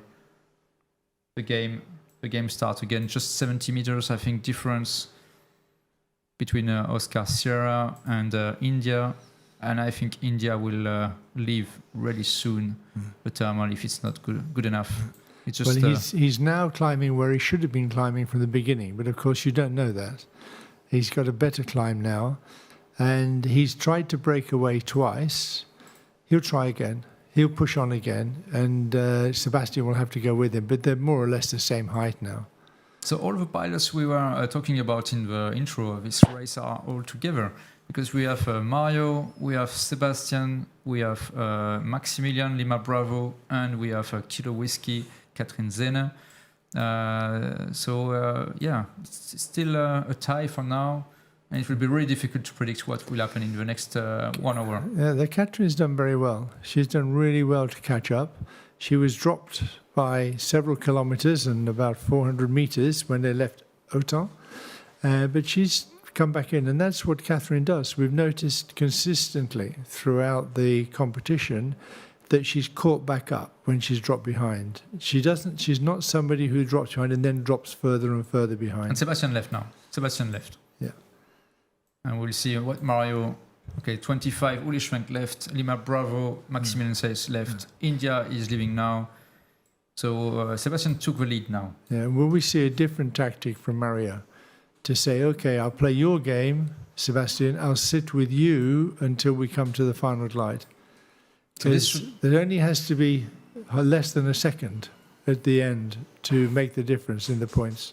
So I think they are following now the system where Delta Zulu at the top of the screen followed also with Tango Lima, Louis Bodalik, so Bostian and Louis, and they went to the northwest following this line of energy before turning to the right to the next turn point of Col de Cabre.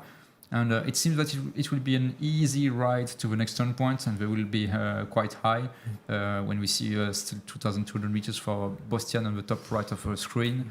So this will be okay, but I would be really wondering what will happen on just after the turn point, because it will be perhaps more difficult if north wind is here. That's right, but 2,000 meters, if they can maintain that into the turning point, then they will be above Les Opotes, and they will be able to climb quickly. Yeah. And the Pic de Boer won't be so critical, and so it won't matter if it's just not working when they get there. I think everybody now will be trying to arrive at the turning point high enough to come above Les Opotes, which is the mountain you can see on the right-hand side of the screen now. So we focus now on the turn points with Tango Lima, Louis Bodalik, Echo Juliet, Philippe de Péchy, and Delta Zulu Bostian Pristavec reaching the turn point first with a good altitude, Col de Cabre, and they will head to the bottom right of the screen, which is east to the Pic de Bure, and then crossing to Chabrière, which is the next turn point. But good job, really high, and they connect to the system at a good moment for this leading pack now. And Bostian will be quite content to fly with Philippe and Louis. He'll be very happy to cruise along with them. They should be very comfortable here onto the next leg, and they're not faced with any critical decisions for the moment. Mario and Sebastian have stopped to climb some more, so let's just see them round the turn and see what happens with the front three pilots. Let's watch our French pilots take the turn and just check the direction they go out, and then we'll pick everybody else up when they're coming in. Echo Juliet's taking it really wide. So you want to go to the northeast, following the slopes I was showing before the start when we went around the task. He wants to follow these foothills before perhaps going to the east. Delta Zulu is following Echo Juliet, so Philippe de Péchy and Bostian Pristavec all together.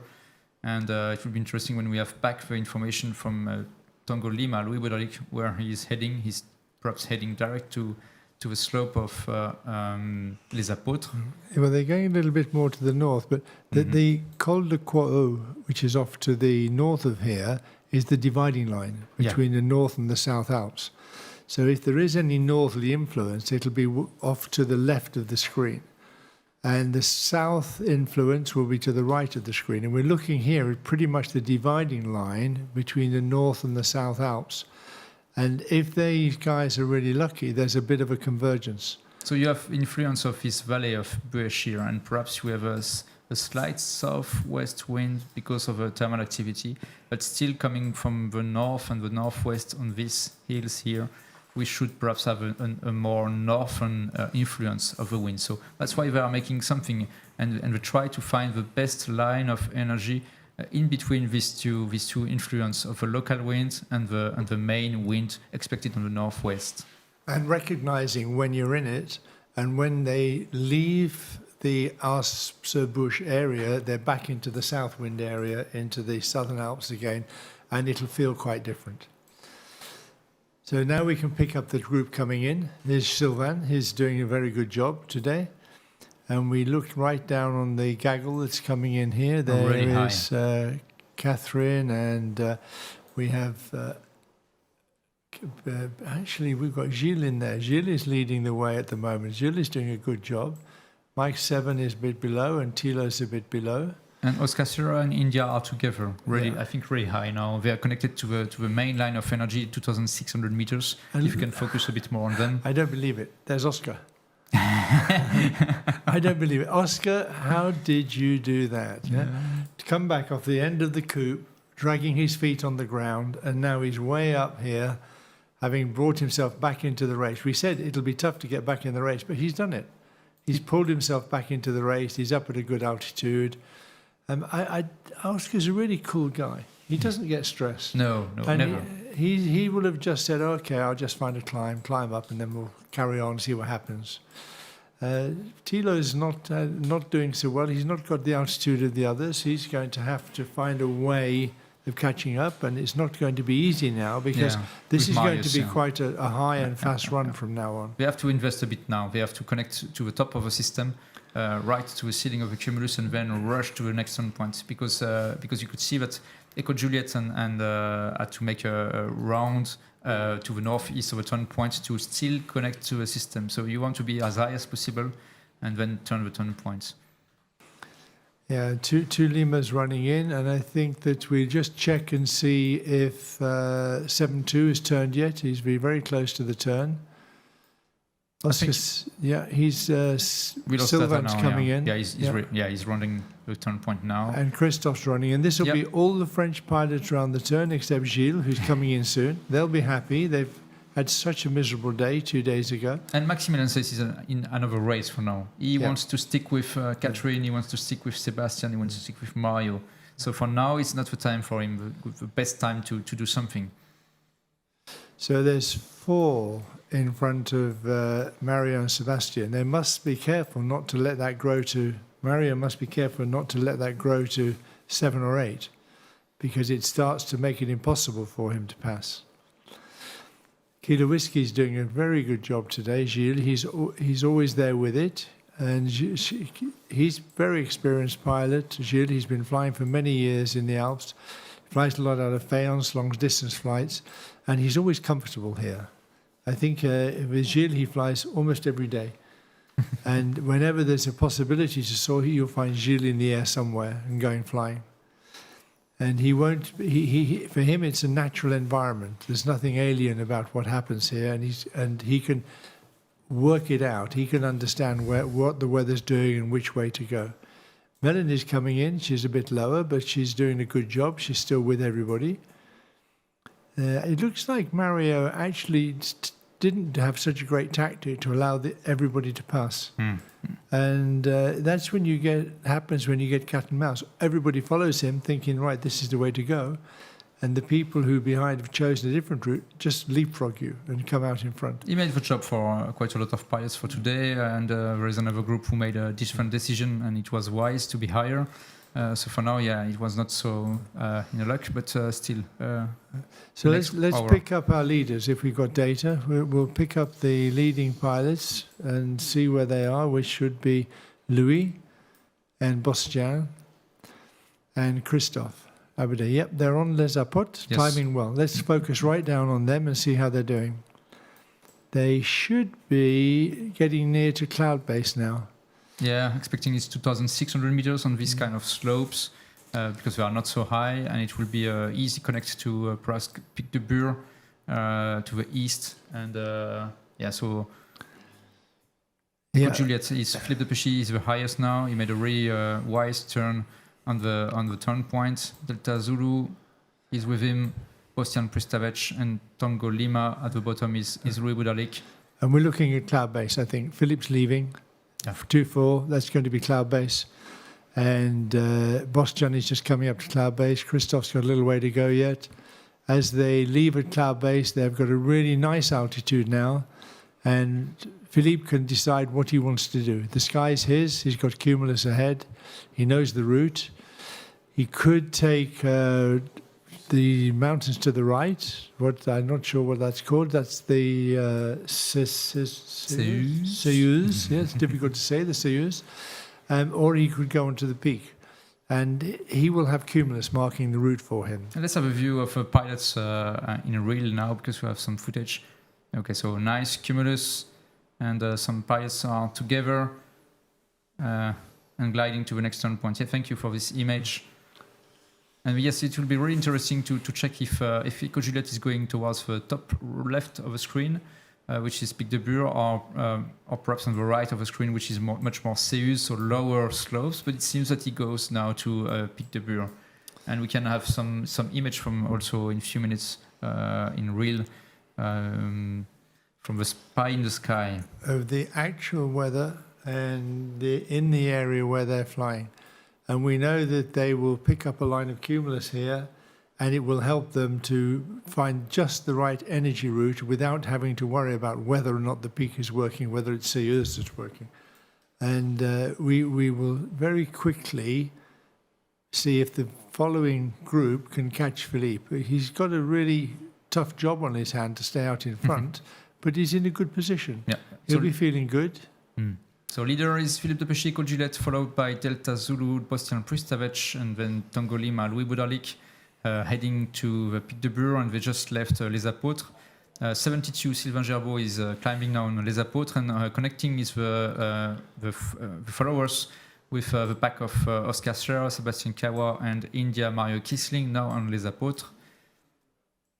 And we have no data from the spy in the sky, sorry.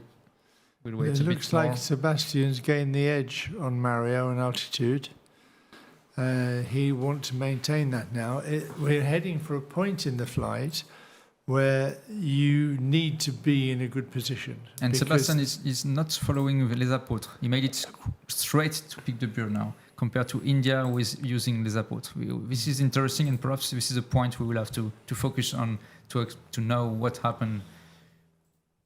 So we will check if India made a wise decision to go to Les Apôtres with the other pilots thermaling or not. And 25 is with him, and that's Uli Schwenk. So we can see what sort of rate of climb they have. It looks really good. It looks like a good rate of climb. 2,200 meters now for Mario Kisling climbing. It seems a bit broken, and compared to Sebastian Kawa, who is a bit short of 2,000 meters, but heading really fast to the east, 220 km per hour.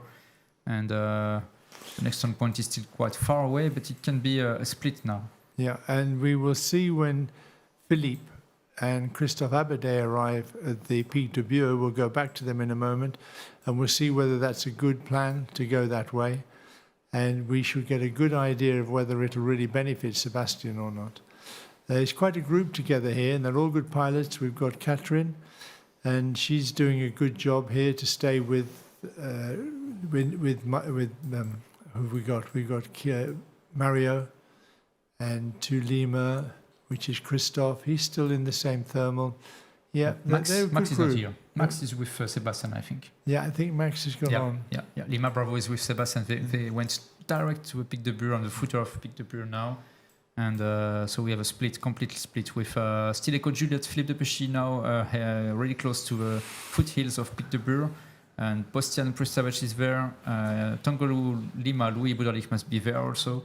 And now we have a following small pack of Sébastien Kawa and Maximilian Seitz, but lower. So it's still a long way to connect to Pic de Bure. And I hope it will be a good way. Yes, with Philippe de Péchy now on the southwest part of Pic de Bure. How high is Pic de Bure, Benj? 2,600 meters, something So like they're this. well below the top. Yeah, quite below the top. And there could well be cumulus on the top, which will give you a lot more confidence. We have that you're going image, to be able to real climb. image from the spy in the sky is exactly where Philippe Yeah. is connecting now. So there is good cumulus. Yeah. You have very nice cumulus, but again, you have to think about perhaps a bit of wind coming from the northwest. So the foothills can be tricky. That cumulus could be influenced very heavily by the air coming from the north side. And what Philippe will be hoping now is that there's a strong thermal on this south side to get him. He's pulling up into it now. He's slowing right down. Will he stop to climb or will he just run on along the ridge? We'll see that in a moment or two. Right or left? He's going to go to the right, I suspect, because I think that south bowl looking good. It's looking good. He's running on, but it's critical. Is he going to climb? If he doesn't climb here, it's not a big problem, is it? Because he can run across the gap, and we're pretty sure the next ridges will work. And and perhaps he's more so focusing. Okay, I am still high enough. Yeah. I can go to the eastern part of Pic de Bure with the small hills, and then it's much more easy. I will be higher. I will be above the mountains, and then I can connect to good thermal and keep going. And he can make Chabrière. Yeah. And from here, he can run to Chabrière without circling. And on Chabrière, one could be much more confident. And you're well away from the influence of the north wind, and you can be more confident you'll be able to run on. So Tango Lima is reaching also the foothills west part of Pic de Bure, and we can see that Oscar Sierra he had to stop a bit to climb, and Lima Bravo with Maximilian Seyss in the center of the screen also is climbing quite well. And I think India lost a bit of distance with this detour to Les Apôtres at the end. Yeah. It's looking like that, and it's looking like Sebastian found something that was quite good. It helped him climb a little bit, and he's going to be able to move on from there. The operating band seems to be quite small now. They're going to be staying between sort of 2,000, 2,300, something like that, occasionally popping up at the cloud base. We're pretty sure the cloud base is mostly about 2,400, 2,500, but it can vary a great deal in this region where you have different air masses coming out of the valley, and sometimes a little bit more moisture can pull it right down. So let's have a look at what Sebastian's doing. He's flying out from the mountain now. He may have decided that the Pic de Bure isn't the place to be, and he wants to look at the thermals outside. You remember that Mario had a really good climb on Les Apôtres, so perhaps he was also this kind of idea. Okay, Les Apôtres is the spot, and Sebastian had a good spot south of Pic de Bure, not on Pic de Bure. So perhaps also he's thinking about this idea of finding something a bit to the south of Pic de Bure. He certainly had a very good pull up there, and he's found it, and he's starting to climb. Mario is going to come straight into the same thermal, but he's going to be 100 meters lower. So who is the cat? Yeah, who is the cat? Who is the mouse? Who is the hunter, and who is the hunted? It's fascinating to watch. Mario's pulled up. He's going to settle into the same thermal. That's it. They can see each other. There's eye contact. Catherine Zeneux is here. Everybody wants to climb the best they can. And Christophe will be flying with these guys now. Catherine's doing a great job keeping up with them. They now are on a chase. They want to chase down Philippe de Pesci and Bosjan. So we have low data on Mario, so don't focus too much on the numbers you can see for now. And Kilo Whiskey, Gilles Navas is reaching now and joining this thermal with Sebastian Kawa. Uli Schwenk is a bit lower, 2,000 meters. He's dropped back quite a bit, Uli, and it's difficult to see where he did, because he did pretty much the same as Mario, but he must have just missed one of the bubbles, just not quite caught it. Sebastian certainly climbed well here. He's got a really good altitude now, and no problem for him to go directly to Chabrière. And the ridge run along to Chabrière, and then we start thinking again. So we can focus more on Mario and Sebastian. I think they are really close to the same altitude. Now we have much reliable data from Mario Kiesling. So it's like 100 meters difference, something like this. But it's reversed. Sebastian was ahead. Sorry, Mario was ahead. Then Sebastian's ahead. Then Mario. It's going to be quite interesting on the next part of the flight. Christopher Badi is leaving this group now, heading to the east. But Sebastian Coe was still climbing 2,600 meters, so the ceiling under the cumulus is at least 2,700 meters. It's quite high. Lima Bravo Maximilian is here with Catherine Zenebit, Bravo Kilo, and Kilo Whiskey, Gilles Navas from France. Lima Golf is joining 400 meters below. And Peter Panek is here. Peter Panek wants to make some points. He's one of the two pilots with no points at all for the time being, but he wants to make something. He's still there. Now we're looking at the highest altitude we're probably going to see all day. Sebastian comes to 2.7. India will be also at the same altitude in a moment. This altitude, they can really push onto Chabrière, where we expect a ridge run. But, you know, if there's a line of cumulus in the valley, then they would take the cumulus. We'll see in a few seconds the real life with a spy in the sky in the valley east of yes, exactly this valley you can see now. And it's coming now. Sure, yeah, okay. This is the pass in between Pic de Bure, which is just left of the screen now, and they go to Chabrière, which is right of the screen. And you can see that it's completely blue. And the altitude of the ceiling under the cumulus is just on the top of the slopes, so it must be 2,600 meters and not much more. Yeah, I think that the top of the climb for Sebastian in India there was 2.7, which I'm pretty sure will be in the Wispies. It'll be as close to cloud base as you'll get.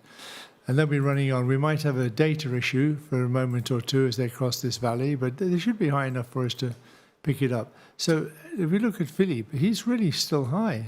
He's done really well. If we can just go down for a moment and look at Bosjan and Philippe. It was exactly what we were talking about. He was feeling a bit too low on the slopes, slope of Pic de Bure. But then, I can push because there are still some cumulus on the footer hills east of Pic de Bure, and then he connects to a nice thermal to make it easy, and then go straight to the next slope, which is Chabrière.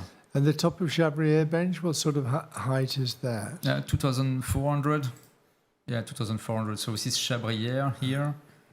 And this is a pass with perhaps a bit of still of north influence here.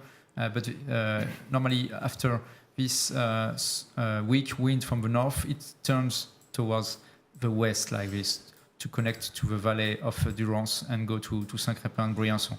So this should be okay to connect and get some thermals here with much less influence from the wind coming from the north like this. And we can see the speed that they're flying at.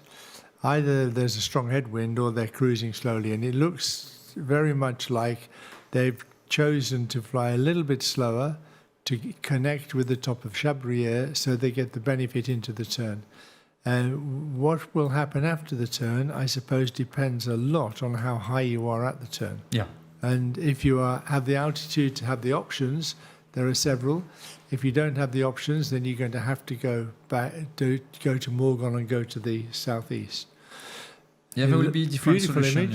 Yeah. There will be different solutions, and also if you feel really low, perhaps they will connect to the small hills of Colombis, which are much more in the valley of Gap Talar.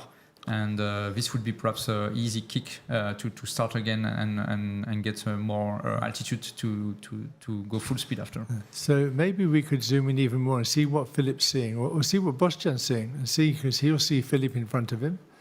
And we can look and see if they're flying right out from the valley. And we'll get a pilot's eye view of what's happening. So we have Philippe de Péchy for now and heading to Chabrière. And he wants to connect as high as possible on the foothills of Chabrière. And you can see from the inset video, it's not a video, it's live. You can see that's just where Philippe is. Philippe is right on the wingtip of that duo, which is giving us the pictures. And he's going to follow him all the way onto the Chabrière, and then Philippe will run along. But for sure, the Sky in the Spy is flying higher. Yeah. And he'll be flying a little bit higher. Philippe will be just coming on to the first part of the foothill now. And we'll be hoping that he's not flying so fast, 180. And we'll be hoping that as we see him come onto the hills, the side of the mountain, that he'll start to climb. And he hopefully will climb all the way to the turning point. He should be able to maintain energy nearly all the way there. Just the last couple of kilometers maybe will be out of it. So it's optimistic because from the sky, spy in the sky, sorry, we have some cumulus when you connect to the first hills of Chabrière. So they hope that it will connect with thermals, but we will see if it's difficult or not to, spy in the sky is 400 meters higher compared to competitors now. And now Philippe is pulling hard. You can see 2,100 meters, 2,130 meters, 140, pushing again. So thermal activity is there. Yeah. So it's really optimistic things. And Bostian slowed right down, and they're beginning to find energy already, and it should only get better for the next few kilometers. And let's go back to Sébastien Kawa behind, just to have to check. Yeah, okay. So he's crossing also this long pass of Col Bayard. And crossing higher. Yeah, crossing really high. And Kilo Whiskey Gilles Navas on the left of the screen is also really high. And Tulima is a bit below, but it's good altitude for everybody. And the difference is that Sebastian's crossing this at 220 kilometers an hour, and Philippe was crossing it at 180, 190 kilometers an hour. So Philippe has not had the extra altitude to allow him to really push. But Sebastian, and I'm sure we'll see India and Catherine also, they're going to be foot absolutely on the floor and going as fast as they can across this gap to pick up the energy line. And Mario is not following exactly the same line, but he's really high also, 2,350 meters, and connecting also gently to the next slope of Chabrière. And we will see what is the best solution between the two of them. And we will check also what the leading group is now. We can check perhaps the leading group just to have an info about what's coming in next on Chabrière. Yeah, let's come right up behind Bostian again and watch them come on to Chabrière and see how they manage to run it. So Philippe made a bit better compared to Bostian, it seems, and now he's thermaling on the first foothills of Chabrière. And here comes the sharks. Here comes the sharks to eat you up as they got their big climb at the peak. And they're going to gobble up these two as they come through. Louis Boudalik is connecting also to this area, and it seems to be an acceptable climb from Philippe de Péchy. Not super strong, but he has to take a bit of time before connecting to the highest part of Chabrière. I wouldn't be at all surprised, Benj, if we don't see the others run straight through this thermal and onto the hill. Because Philippe's out front. It's a good climb, so maybe it's good enough. Yeah, maybe 3 to 4 meters is good enough. But if you get too high, then you don't get the energy gap. You don't get the energy level. And so you can't keep the speed up so much. They can see the sky and we can't. And it could be that he looks ahead and he can see that Chabrière doesn't have much more cumulus on it. And why wouldn't you take 4 meters? Yeah, I think it depends also a lot about what they see on the next leg, just after the turn points. Yeah. If they can connect low the turn points and flee to the south, or if they have to take a bit of altitude and energy here. Perhaps we can see the webcam from Chabrière to have a view on the next leg to the south. It's coming in a few seconds. Thank you, 2,500 meters. That's They'll good. probably climb to 2.7, and that means lots of options the next turning point. Only 10 kilometers to run. They're going to turn high enough, whatever happens now, to not have to worry too much about the route they take. They will have the option to choose. They won't be forced into taking a low route out. So we are leaving now the terminal. And let's have a look on the webcam from Chabrière. Yes. What is that? So it's heading to the south, and it's really, really, really, really nice. Exactly where we were talking about this confluence wind. Yeah. On the slopes just west of the parcours. So the parcours is really on the left part of the screen, and all the hills in the middle of the screen are west of the parcours, and you can see that it's there, energy is there. Yeah. And you've got to connect with that, because there will be quite a long gap between where they are, Chabrière and the turning point, and getting back into that confluence. So they're going to have to find a good route to reconnect with this while they're still high enough. So this is Morgon here. This is the foothills of the parcours here. And you can see all the energy here with a nice cumulus. And we can expect that the west wind is entering here. And the wind coming from the south is coming from here. And you have this kind of confluence here. And they want to connect to this system. And we can see the wind on the lake. the wind on the lake is giving us an indication that Chabrière is working well, so there'll be a convergence on this side. And that's good for the position they're in at the moment. So we go back to see how Philip's getting on. Go down and see if they're running to connect to a turn point now. So we'll go down and see if they're running the top of the hill. They should be just about level with the top or just above. Easy riding now. So Philippe de Péchy leading the pack on Chabrière towards the Réalonski turn point, next turn point, and followed by the Louis Boudalic, same altitude. They are just short of 5 kilometers from the turn point now. And Delta Zulu, Bostian Pristavec, same altitude just behind, and also connecting and riding along Chabrière.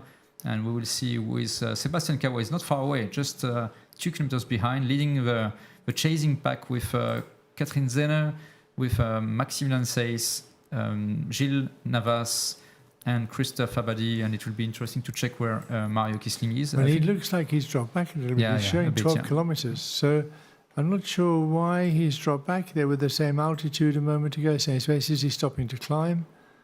Yeah, he had to stop, I think. He's running. He's still running, but he's no higher, but he's dropped back maybe 5 kilometers. Yes. That's not obvious why that happened to Mario, except he went a little bit more left of track. So difficult time for Mario for now, and we will see how he connects to next turn point and how he managed this turn point to perhaps catch up with leading pack now. It's very difficult to break away when you're behind. Very difficult to push on ahead when you're coming from behind, because you're pushing underneath people, and it's hard to see where you can gain any real advantage when you're doing that. Pushing ahead is something that you're forcing other people into making a decision. When you're pushing underneath them and they're higher, you're not really influencing them at all. So crossing now, turning the turn point 3, Réalon Ski Resorts. Eco Juliet, Philippe de Péchy from France, followed by Tango Lima, Louis Boudalic, France, Delta Zulu, Bostian Pristavec from Slovenia, and Oscar Sierra, the leader on the overall score. Sébastien Cabois will be 4th with Gilles Navas, Kilo Whiskey from France, Catherine Zeno is here, and Maximilian Seyss is just behind Catherine. And looks like he's going to stay there. It looks like he's tagging on today and said, okay, Catherine, I'm going to stick with you. And the 3 in front of them that are turning are not in a position to catch Max. So he won't be worried about them too much. He won't be worried about Sebastian because he can't catch him. So I think that he's feeling good. I think Max should be feeling pretty good at this stage. They've done the hard part of the flight. The next bit is tricky, and after that, there probably won't be much opportunity to change places. Although you never know in this game, you never know what might happen next. But there's a big opportunity now for Mario to do something different if he wants to. Everybody else seems to be of the opinion that it's going to be Morgan, Dormeuse, and then Tête Grosse. That's the classic run. That's where we would expect the best energy to be in the shortest distance. If you go direct, you've got to go a long way to reconnect and going to be quite low, and there's a big risk in that. So you're going to have to go much more round the eastern side, bottom end of the parcours, and onto Dormeuse, and then trickle along until you can cross. But it looks from the cumulus bench like there's good cumulus on Morgan and good cumulus on Dormeuse, so they should be able to reconnect really quickly. Yeah, so for now they are all heading to Morgan, top left of the screen, and then they have to cross the small valley of Lubaï, and perhaps they will connect directly to a system in the top right of the screen with a lot of cumulus, or they will go a bit to a northwest part of a south parcours, so which is Dormeuse, and we will see that 2,200 meters connecting to Morgan is really okay. And Mario's really dropped behind now. He's dropped behind another couple of kilometers by taking a more off-track route. It doesn't seem to be working out for him. He's not flying so fast. But he's north of Chabrière, so he's even, I would say, on the wrong side compared to the others. But perhaps he connected to something to keep the altitude the best he can. He's got the same altitude. He's just lost the distance, and I think one of the reasons he's lost the distance, he's flying slower.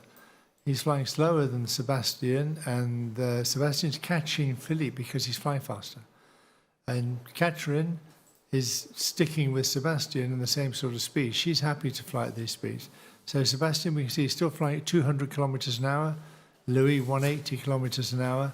That makes quite a big difference. And if you can keep that extra 10, 15 kilometers an hour, then you can close the gap fairly quickly. When I say quickly, I mean over probably 5 or 6 kilometers. It's quite a different tactic to keep pushing like this, but the reason that you can keep pushing is, of course, you can stay in the band with the best energy. When you can see that altitude is cheap and you can get it quickly, then you want to pick it up and climb. But when you can see the energy runs are between 2,000 and maybe 2,300, then you push to arrive at that height, follow the energy, and then come off from here straight onto Dormieuse Bench, or do you think we would want to climb here? I think you want to climb just enough to connect easily to the northwest part of Dormieuse, and then use the line of energy towards the lower slopes on the top right of the screen.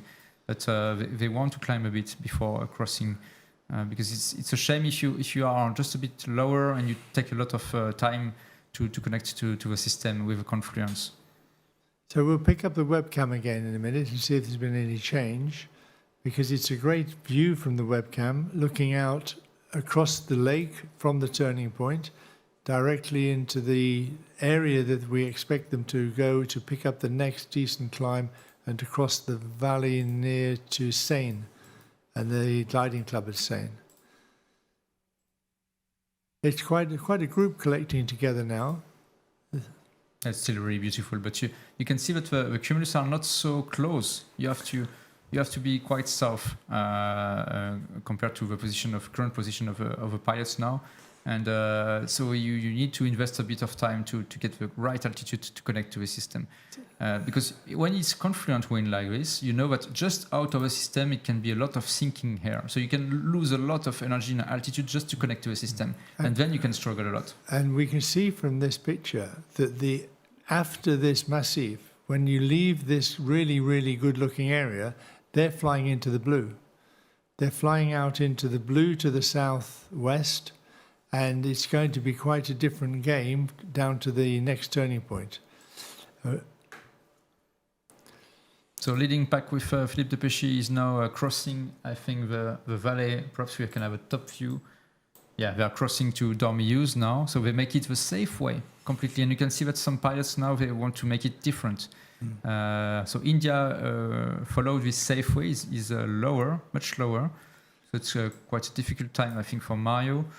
And the leading pack with Philippe de Péchy is now reaching Dormieuse, 2,100 meters, followed by Tango Lima and Delta Zulu, so Louis Budalik and Bastian Pristavec, and Sebastian is there, just really close, same altitude.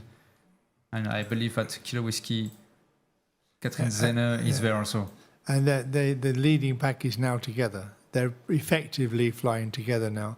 There might be a little bit of horizontal separation, but when they come to the next climb, they're going to be pretty much same height, same place.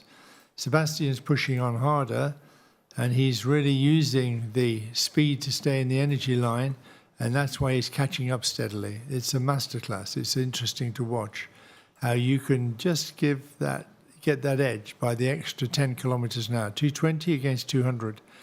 And he's consistently been 10 kilometers an hour faster. And we are talking a lot about the kink on the slopes. And you can see exactly, Sebastian is really one of the best pilots to be just about the kink between too flat and good. Good enough and then super good. And yes, this is on the right of Sebastian is really much more flat, but on the left is quite vertical. So it's much better for the climb. And so he knows exactly where to get the energy. And he's climbing slowly as he comes around the corner. He's slowed right down, 140, 150 kilometers an hour.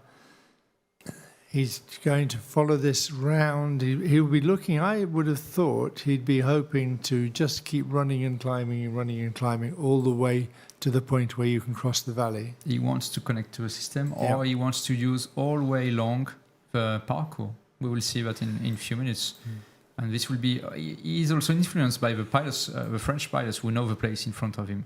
So this will be also interesting to check if he, okay, at one point he will make his ID, or no, he thinks it's good enough ID. He's just a little bit low for this part. He's on the lower slope. He has to be careful. And Philippe is on the higher slope. He's going to be in stronger lift. Sebastian needs to tuck right in. 100 meters difference. It's going to be a combination of wind and dynamic. So it's sunshine, heat, wind from the valley, and he's not quite getting as good an energy line because he just lacks a little bit of altitude. But he's on the steep slope now, and he's slowed right down here, 120 kilometers an hour, climbing as he goes, 6 meters a second. That's a good pull-up. You'll lose a little bit of that when he accelerates, but it looks like they're going to be able to leave at about 2,300, 2,250 something when they turn to cross directly to Tête Grosse. Or they go to the Lubac and cross to Blaeu. Interesting question. We'll see what happens in a moment. But I suppose so much depends on the convergence. Yeah, if where I think the convergence is a good way to go, but I think the convergence is going really southwest and not south enough. So if you see that it's okay, this detour using the parkour is good enough, easy ride, and it's not, the detour is the same if I take the convergence, but after the convergence there is nothing. But if I follow these slopes on the parkour, then it's much more easy life, and I can connect easily to the southwest part of the task. I think Mario Kisling has a hard time behind. Yeah, we can check, but I think he's really in a hard time now. Mario, yeah, he fell a bit too low, and he'll be in hurry mode. And the problem that is that you make a second mistake. You hurry to try to get it back. Oh yeah, he's in real trouble. Yeah. And it's going to be very difficult for Mario now. I can't imagine what he's doing. He's flown away. He can't lose his second place, but I can't imagine why he didn't connect on Morgan. Why he didn't get flown. I think he was too low on Chabrière, and then he made it too low on Morgon. And then again, it was impossible for him to connect to a parkour. So he has to flee, and he tries to find this convergence line now. He wants to use this convergence on the small hills here, and then to make a new start.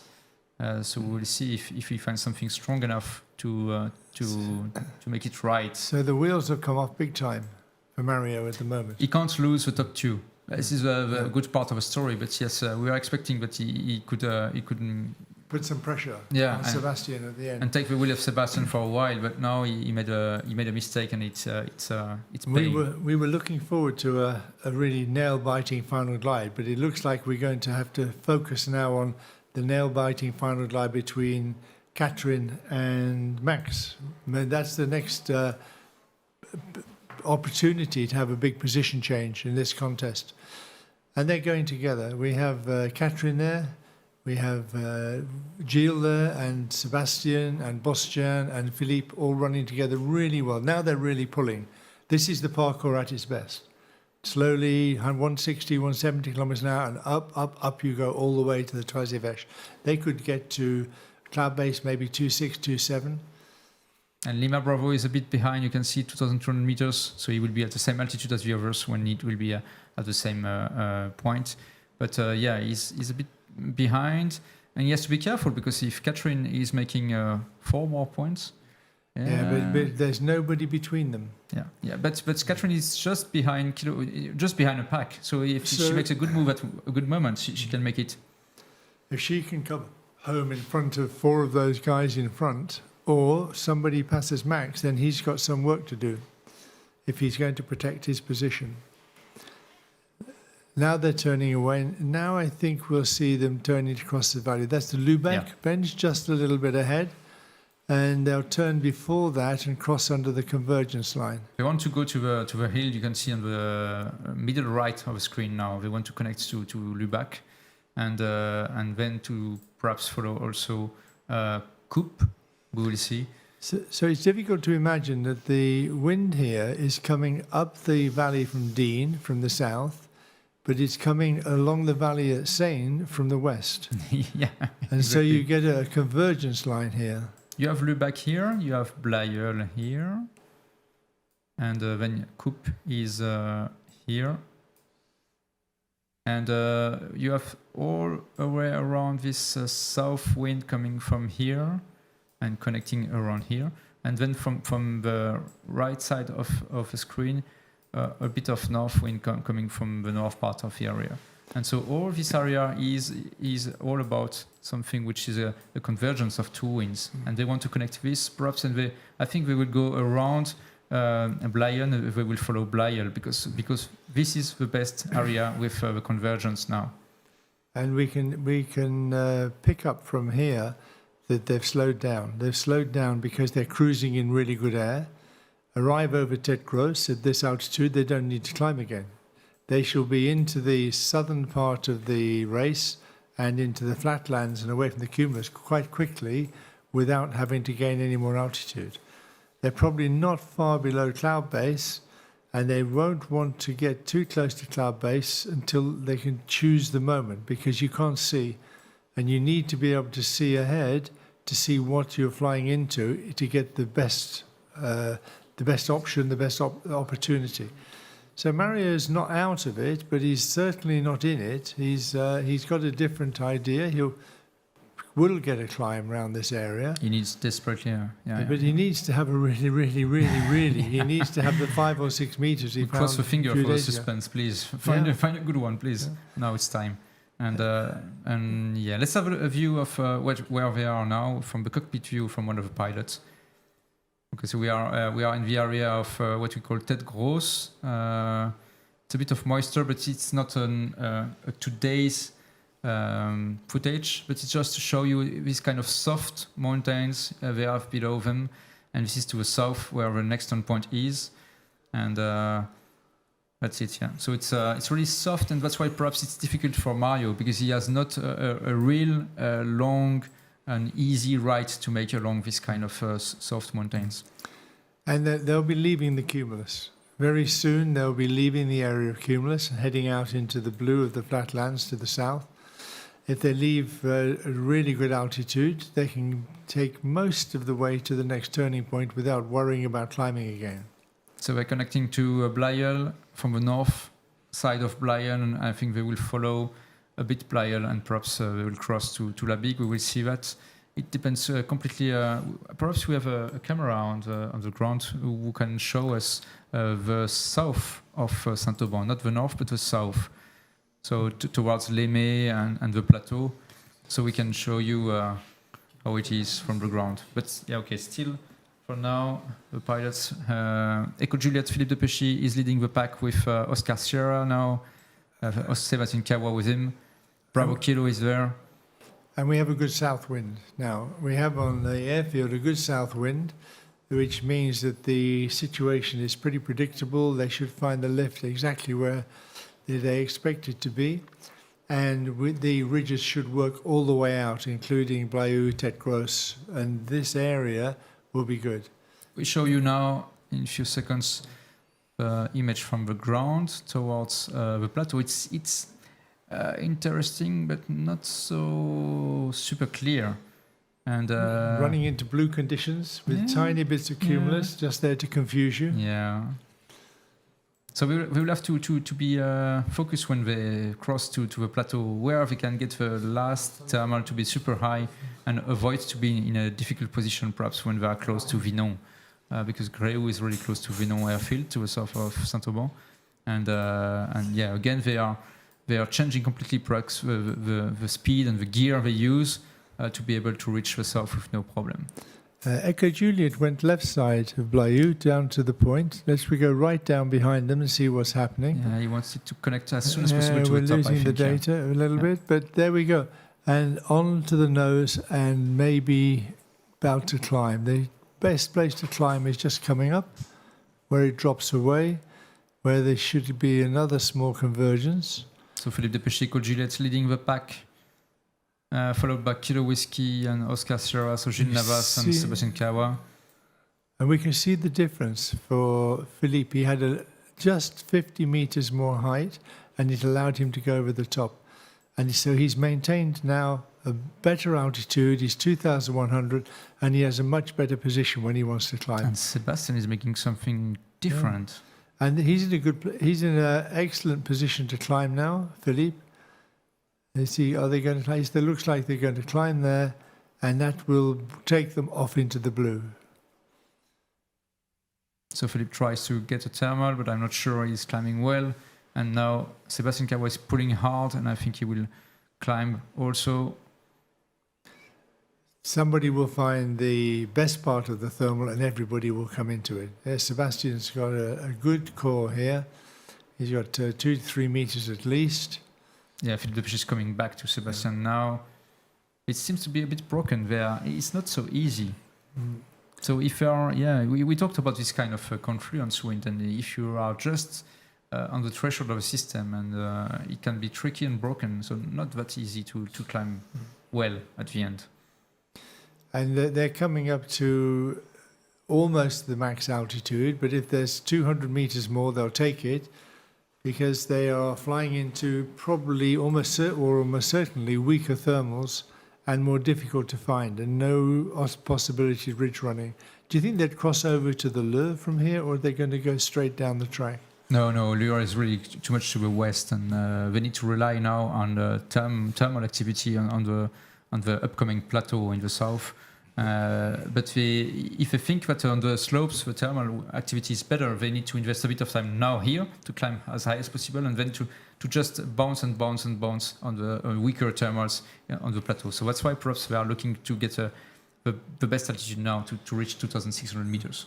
But if Sebastian comes back now, it'll be the biggest comeback since Lima Golf got low at the first turning point. Oh, you talk about Mario. Sorry, Mario. If he comes back now, I'd be amazed. You never know. Wish him well, and I hope he finds something really good.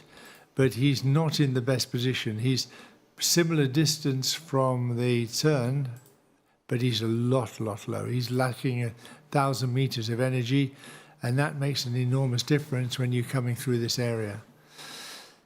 He's coming on to the Col de Jouer. Yeah, Jouer, and he'll fly down Vermeuse and all this along here. Big time for him. Difficult. Yeah, at that altitude, it's not so easy, and I'm sure that it wasn't his plan to make the flight like this. He's having to rethink it. He's having to reimagine what it's going to be like. Has he got the height to get over the col to Alton and beyond? Difficult. Yeah. Very difficult time for Mario. He's only about level with the col, so he needs to climb on this slope as he goes to have the height to jump over at the end. If he doesn't have quite enough height at the end, then he's going to have to turn right, and that will be even more disaster, even further away from the turning point. So for now he's on the wrong side, because he's on the north side of Col de Jouer, but then he will turn to the south. It will be on the west side. And I think he hoped that there is a bit of thermal activity. But yeah, he needs to find something as soon as possible now. Gilles pushing on. Gilles. He thinks it's okay to keep pushing hard. Coming down the Crête de Limon and then turn right over the Bigue and off into the flatlands and the valley. Gilles didn't stop to climb there. No. And see, Sebastian now knows for him the game is over. He can just climb up and just be happy. I'm sure he knows that Mario's out of the game. He hasn't seen him appear. Mario's too far away probably to get the Flamme message. So it's a good chance that Sebastian is thinking, okay, it looks pretty sure that I can throttle back a little bit now, take it a bit easier. And that's a risk then for anybody with him, that they're also slowing down with him and that might jeopardize their position. So we made on the right side of the screen some total energy for the final glide, and you can see that it's still quite a lot before they are on enough altitude to make it straight. So we will focus again more on what is going on the plateau, because it's not finished at all. And Max and Catherine have separated. So Max has gone on, and Catherine's staying with Sebastian and Bostian. It's now she has to think that maybe Sebastian isn't going to push anymore. 2,900 meters for Lima, Christopher Badi. They want to climb now. It's really interesting. It will be really interesting to ask them why they wanted to climb there really high and took a bit of time before going to the south. So Kilo Whiskey, Gilles Navas is now leading. He's south of Crête de Limon and he's heading to a coupe or to Cousson, just close to Digne city. And Oscar Sierra, Sebastian Kawa is now leaving the thermal at 2,900 meters with Christophe Abadi also. Catherine Zeno is with them and Philippe de Péchy also. And there is another pack of 2 pilots with Delta Zulu, Bostian Pristavec from Slovenia with Lima Bravo, Maximilian says together. So Maximilian is with, they are all together with Bravo Kilo. So for now, it's still a bit tense for Catherine seems to have missed that bubble just and the first time they circled, and she pushed into it, but she didn't get it. So it caused her to drop below Max's level, which will make him feel good again. I'm sure that by the time she joins the thermal, they're going to be similar out of Malaysia. That was a great pull-up. That was a great pull-up, and they're running in good energy now.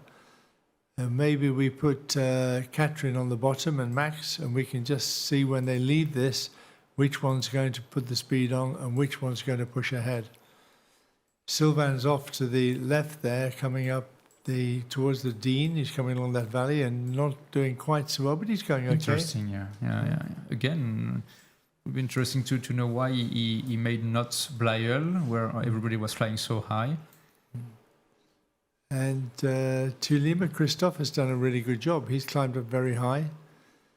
Bostian's running is leaving as well. He's got the good altitude. And now we can expect this group to be the points group. Yeah, they're already high. They invest a lot of time, and Mario Kisling is still struggling a lot. He's just 1,200 meters. He's not on the screen, but we can see bottom right. Yeah. So he's heading now on the pass of Sisteron, and he's really, really, really low.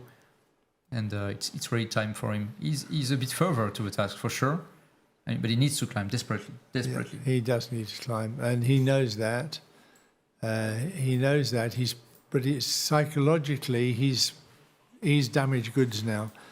He's absolutely clutching at straws to think about what he can do to rescue this. And he has very few options. He's not really got much chance ahead. And it all comes back to one very small decision before that turning point. Just moving behind the Chabrière and not staying high enough to make Morgan Dormieuse. And I can't imagine that. I'm sure Mario knows now that was the decision, but it shouldn't be on his mind. What's on his mind at the moment is, where do I find a climb? How am I going to get back up again? How am I going to get back into this race? And very soon, he's faced with that difficult decision of, do I pack it in or do I keep going? He can't lose his second place. He has the points, and it's looking less and less likely he's got any chance at all of getting him back in front of Sebastian. So he's now reaching the pass of Sisteron, and I think he's pulling hard now. He must be just on the threshold of a small hill there, and he's expecting to find a thermal just on this area. Because also, if it's one of the paths with the much wind in France, because the big valley of Sisteron and the big valley of Saint-Aubin in the south are connecting just on one point in this area, and it makes this kind of Venturi effect when you are low on Sisteron city. So it can be really windy, and it can help to make a good thermal also. So we will see if Mario in a few minutes gets something interesting. So let's go back perhaps to the main group with... Maybe we take an overview and see where everybody is, and then we can focus down on the main group on the leg down to the southern turning point. So Gilles Navas, Kilo Whiskey is leading the pack and tries to find something. He's quite low. Leading from below. He's not really in front. In distance he is, but he's a lot lower. And Mike Seven, Marius has come up quite well, but he's still quite... He's 500 meters below that main group. And that main group is the winning group at the moment, with Sebastian. We got Catherine there. We got Max there. Christophe Abadi, Louis Boudalic, and Bastian. And Bastian Pristavac. Yeah. I think Sylvan's he's much lower. He's 500 meters lower than the others, at least. Almost 900 meters. Yeah, so that's a big difference. He's 10 kilometers. Well, he's certain 5 or 6 kilometers behind at least in distance. And as they come along, and we hope that Gilles will find the next climb. And Gilles should find the climbers. It could be they have to go all the way onto the plateau, and then he's not so high.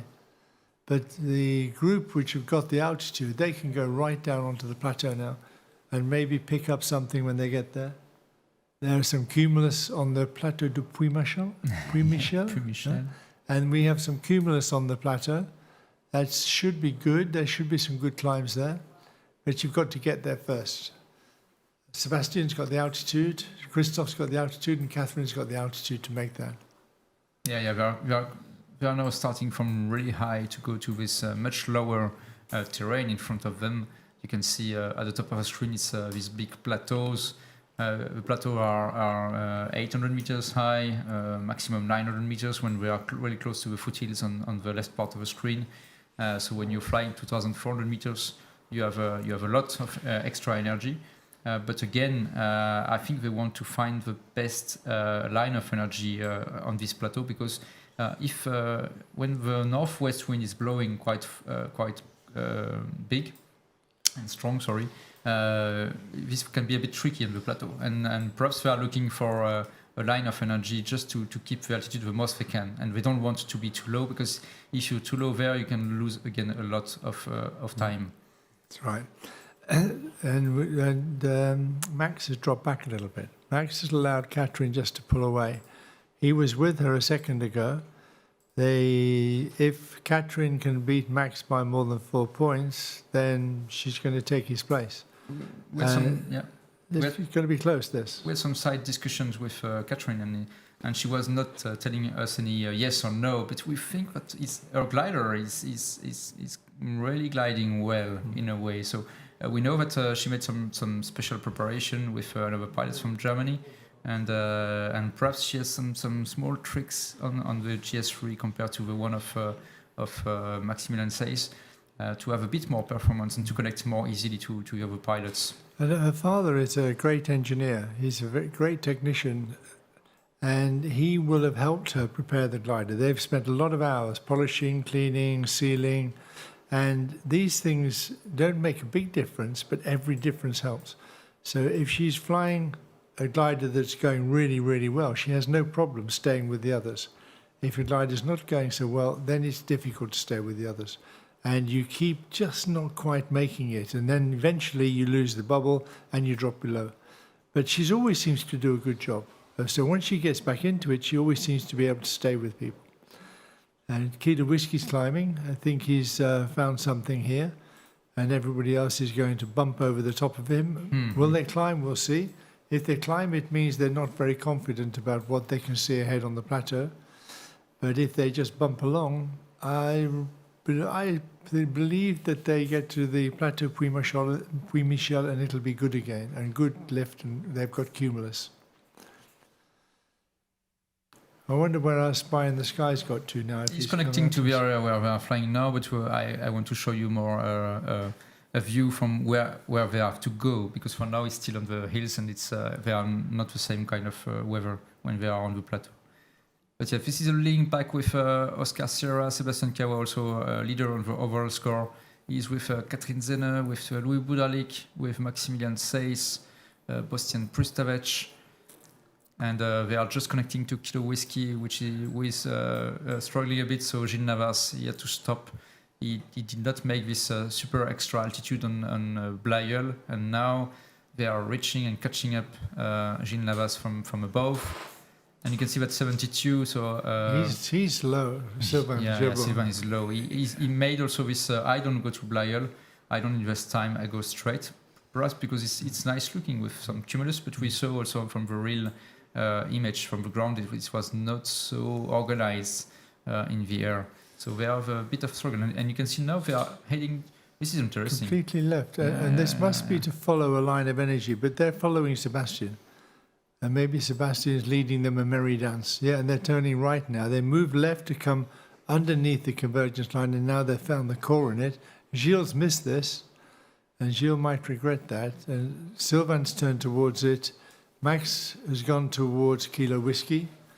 Max needs to be thinking a bit now, because I think we can see Catherine's tactic here is quite a clever one. She's going to stay with this group and try and get in a position where she can push ahead of them. Oh, Maximilian is making... Yeah, he's making a big decision here. Yeah, it can be risky what he's making now. He's connecting with Kilo Whiskey, and he did not make this move to the east with all the pilots climbing not so bad at all now.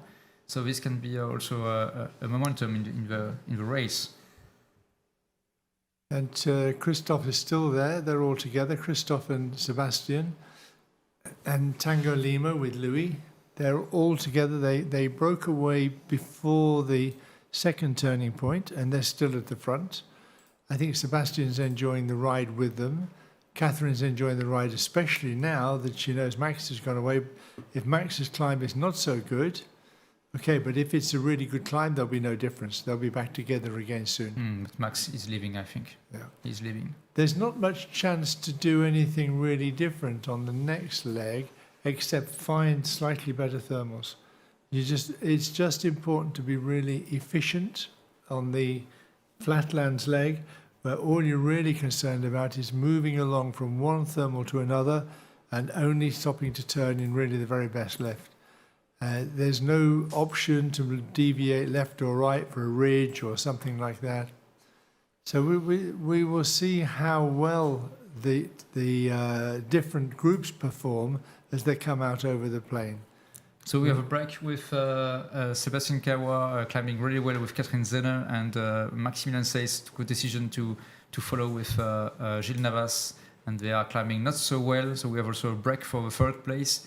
And in a few minutes, few seconds, we'll show you the image from the webcam from Vinon-sur-Verdon, which is just southwest of the next turn point.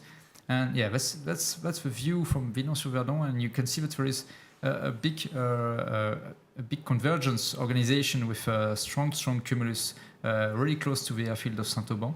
And it's completely different on the plateau, and the plateau are on the right side of the screen.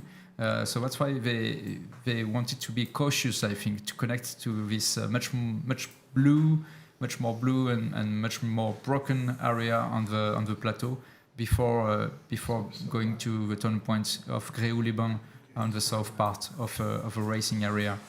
So let's go back to a 3D. And those aren't really cumulus. They're little bits of leftover. They're wisps of steam in the sky. And it looks like there might be some activity there, but it won't be related to those clouds. It'll be tricky to get the good lift underneath those. I think Mario looks like he's coming back to land here. I think Mario's day's gone so badly wrong for him, he realizes that he can't get into the points, and if he can't get into the points, then he might as well come home, because he's so low and he just didn't quite get it in Morgon. And we'll no doubt get the story from Mario later on. At the moment, we focus on the winners of this race. We could just check back and see how Lima Golf and the guys behind are doing. There's Peter Panek following along, and we can see if they're keeping up and if the gap is there. As the first group, we should have another group somewhere behind Sebastian who we can just pick up there. Yeah, we got a big picture. There we go. Melanie's there. Oscar's there. Peter Panek's there, Thilo's there, not as high, quite a way back, but actually they're not completely out of touch. Uli's a little bit out of touch at 1,500 meters, but he's coming along quite nicely. There'll be two major groups for finishing. There'll be this first group with Sebastian and Catherine and Christophe and Louis, and then there'll be a second group, which will be all the guys we can see trailing behind, including Marius. Marius might just be there at the end. Marius might just get into the first group. He's high, and he's not very far behind, and he could squeeze himself into that group, because how many more climbs? Maybe one? Yeah, we need one more, especially for the pilots who are the highest, with a group of Sébastien Kawa And the problem is, I think there is a lot of energy in this area, and there must be something also with some alignment, with also more energy, with wind coming from the south and from the north like this. And that's why they were connecting to the system here, and they made a big climb before going there, because all this area here is much more blue with only small cumulus, broken, so difficult to climb. And you can see that the leaders in distance with Kilo Whiskey and Lima Bravo, so Maximilian Seyss and Gilles Navas, they are desperately looking for a good thermal. And I'm not really optimistic in this area with a lot of perhaps south wind and not really usable or dry. I don't know, but something is wrong clearly, and that's why they wanted to climb desperately the highest possible. Yeah, heading into the lower area, into a lower convective area, when you are low, is not a good recipe. No. It's not the best way to do it. And we could probably start to look at the total energy and see how much they actually do need to make it home from where they are now. It can't be a lot. There may be only, you need one good climb. One good climb should put them in a good position to come home. So Mario is landing to the airfield now, I think. I think he used his engine to be back home. So a bit sorry for him, and he made the best he could. And, well, sorry for him for coming second. Yeah. But he's got a real history of coming second. Yeah, it's a bit, and difficult. maybe he'll overcome that soon. He's such a good pilot. It's going to go his way one day soon. I think in the last Grand Prix final, when he came second, he had a difficult bad day as well. Anyway, we have to focus back on what's happening here, because we have another 800 meters required. One good climb, although the altitude they're at, if they take 2 or 3 small climbs, which brings them home, or they can push onto the turn and take a climb coming back. Catherine is struggling a bit now. You can see the image with information bottom left compared to Maximilian's bottom right. And Catherine is just 2,000 meters compared to Maximilian 1,700, so she's still a bit higher. But she's much more lower than the other pack she's with now. Yep. So she's a bit alone at this altitude. She's dropped off the bottom, but she's with them. So she's going to get the benefit of them finding thermals. And I don't think there's much risk of them going really low. So she's not likely to get into a situation where they keep pushing and she falls off the bottom. But when it comes to the final glide, then she's going to be behind. So it's a big detour, and I wonder if Kilo Whiskey and Lima Bravo, who are making the straight route, if they find a good climb, it will be again really tight for Catherine. That's right. So they're just about to cross the valley that runs down from Dean, and they're coming onto the plateau. And the plateau is normally good. It's normally good on here. And if Gilles and Max find a good climb, they'll be well into the money, because they've got an altitude where 500 meters they could gain. That puts them very close to a final glide height. Sebastian and Catherine and Louis and Christophe are going off track.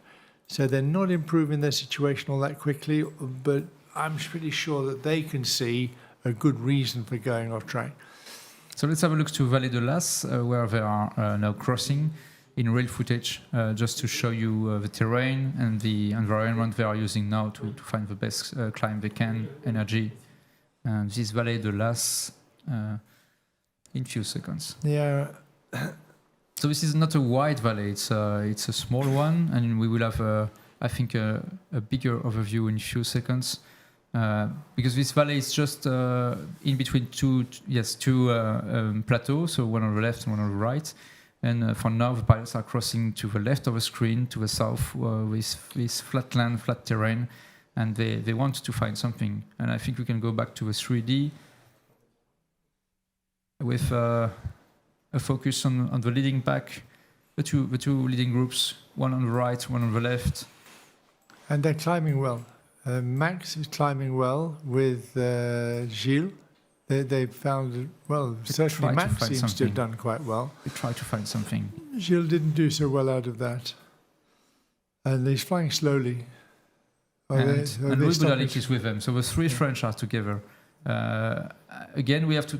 They can't talk on the radio. They can't help together, but they have a lot of knowledge about each other, so they don't need to talk a lot. Yeah. And they have flown a lot together before, so there'll be a sort of an understanding about how it works. But they need to climb. They want to climb now. Louis not doing too badly. He's a similar altitude to the group that's way off to the east. He's leading now. Echo Juliet there, he's doing pretty good. He's gaining, if anything, on that group. But I wonder how much somebody wants to win the day, to push ahead of Sebastian towards the end.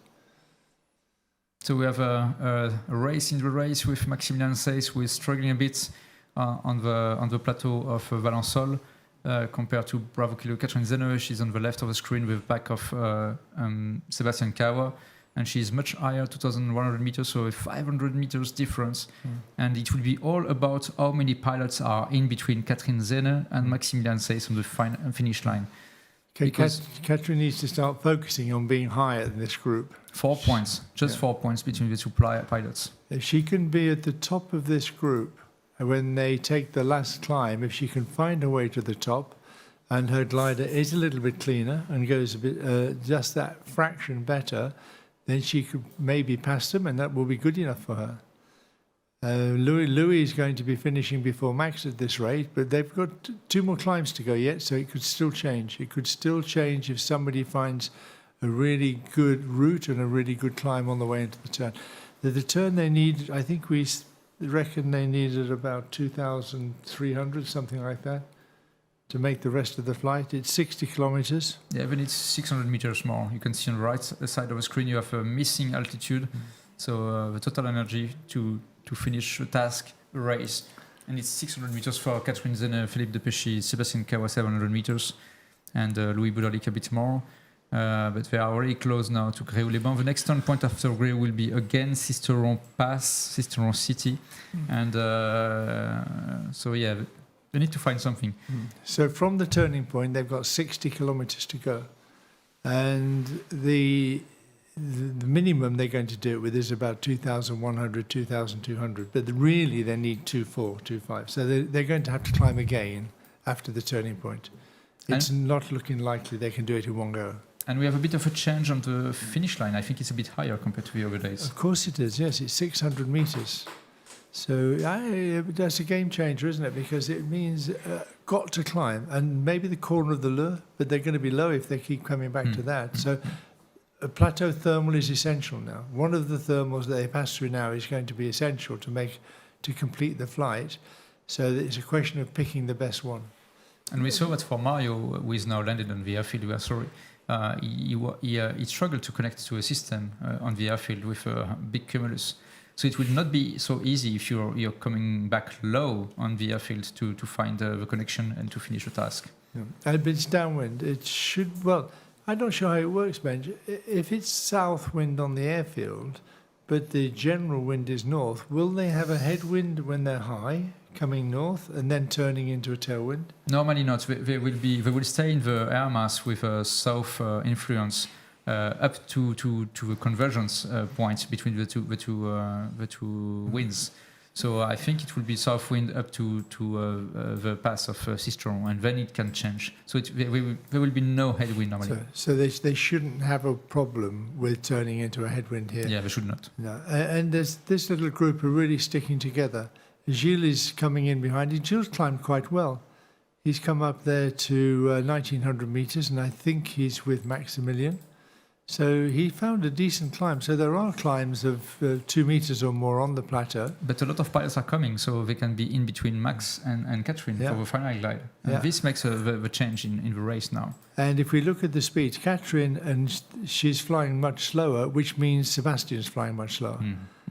Which means all of this leading pack are flying slower. This plays into Catherine's hands because she's going to be able to jump at the last moment. And altitude is everything here. And behind Max, we've got, I can't see his altitude at the moment, but I think Max is probably still a little bit above. 1,800 meters. Yeah. He's still just above Gilles. So Tango Lima, Louis Boudalic is leading the pack now with Oscar Sierra, Sebastian Kawa from Poland, and they are reaching the turn point 4, Gréoux-les-Bains. They are followed by Philippe de Péchy, same altitude, 1,850 meters. Lima is a bit higher, Christophe Abadi 1,900, and I think Catherine Zeneux is also the same altitude, 1,900 meters. Delta Zulu, Bostian Pristavac is a bit behind, same altitude. And connecting now is 3 Victor, Tilo Ligaus from Germany, and Kilo Whiskey is a bit behind, a bit below. Gilles Navas from France. But yes. And out of this group, we've got Catherine, who is lying 4th. In front of Max, we've got Christophe Abedet, who's lying 5th in front of Max. And we've got Marius also, who's lying 6th in front of Max. And we've got Bostian. So he's got his work cut out. We have 4 pilots who are all going to try to get ahead to get that 3rd place. It's going to be tough on Max, I can see it. So Sebastian Cabo is rounding the turn point with Louis Budalik, 1,900 and 1,800 meters. Philippe de Péchy also, Bravo Kilo, Catherine Zeneux, number 4, and Christophe Abadi, number 5, to Lima. Altitude is good, it's okay, 1,900 meters, but still they are short or around 500 meters to make the final glide. And we will see who is connecting, and especially where is Maximilian. Tango Lima seems to have gone up in a slightly different direction. One would imagine that the best route back is to stay over the plateau, especially when you have the people coming in to mark the climbs as they come up. So if you take the route out that they had coming in, then if there is a good climb, somebody's going to be marking it. Bostian's dropped back a little bit now. Bostian was doing so well to stay with the group. But good altitude. He's good altitude and he's with it. He's still in touch. Because 3 Victor is following Tilo now is much lower. Mm-hmm. So it will be a different life. And you can see that now, this is also a momentum because Kilo Whiskey and Lima Bravo stopped to climb. So all the pilots who already made the turn, they will go to this climb. Yeah. It's a safe, super safe information for them. Yeah, and if we look at this from above, we'll see that they're coming out of the turn, are using the guys ahead to help them find the right route. They don't go for they don't now. Go. This is really interesting. Catherine's pulled up to behind it's just 500 Sebastian, meters and she's the same height. The There's nothing to do, but they don't go. They go straight. They still go straight. And Philippe is there with them still. Philippe's had a really good flight. He's flown very well. He's stayed out in front. And Louis is going to a complete different route now, the left of the screen, going to... He's gone up the left side of the valley, up the east side of the... He's going off track, and he's going on his own. Brave. Maybe he thought that's the way everybody would go, because he turned at the same time, and it was too late. By the time you've made the decision, you can't go back. You can't change back. Yeah. Much lower in a few seconds. Yeah, he is. And he's crossing the valley, and it could be that Louis maybe got some indication that the west side of the Durance Valley is going to be the side to run. But it's better work for him because he's lost quite a bit at this point. So 3 Victor Tiloliaos will cross the turn point soon, and followed by Kilo Whiskey. Gilles Navas, really high now, 2,000 meters, much more comfortable than a few minutes ago. Max 7 minus plus Kokas is just behind also, 1,900 meters. And Max is there, so we have... Max has dropped back a lot now. Quite a lot of pilots in between Max and Catherine. Yeah. And we're looking at the energy they need, 400 meters, it's only one climb. Mm-hmm.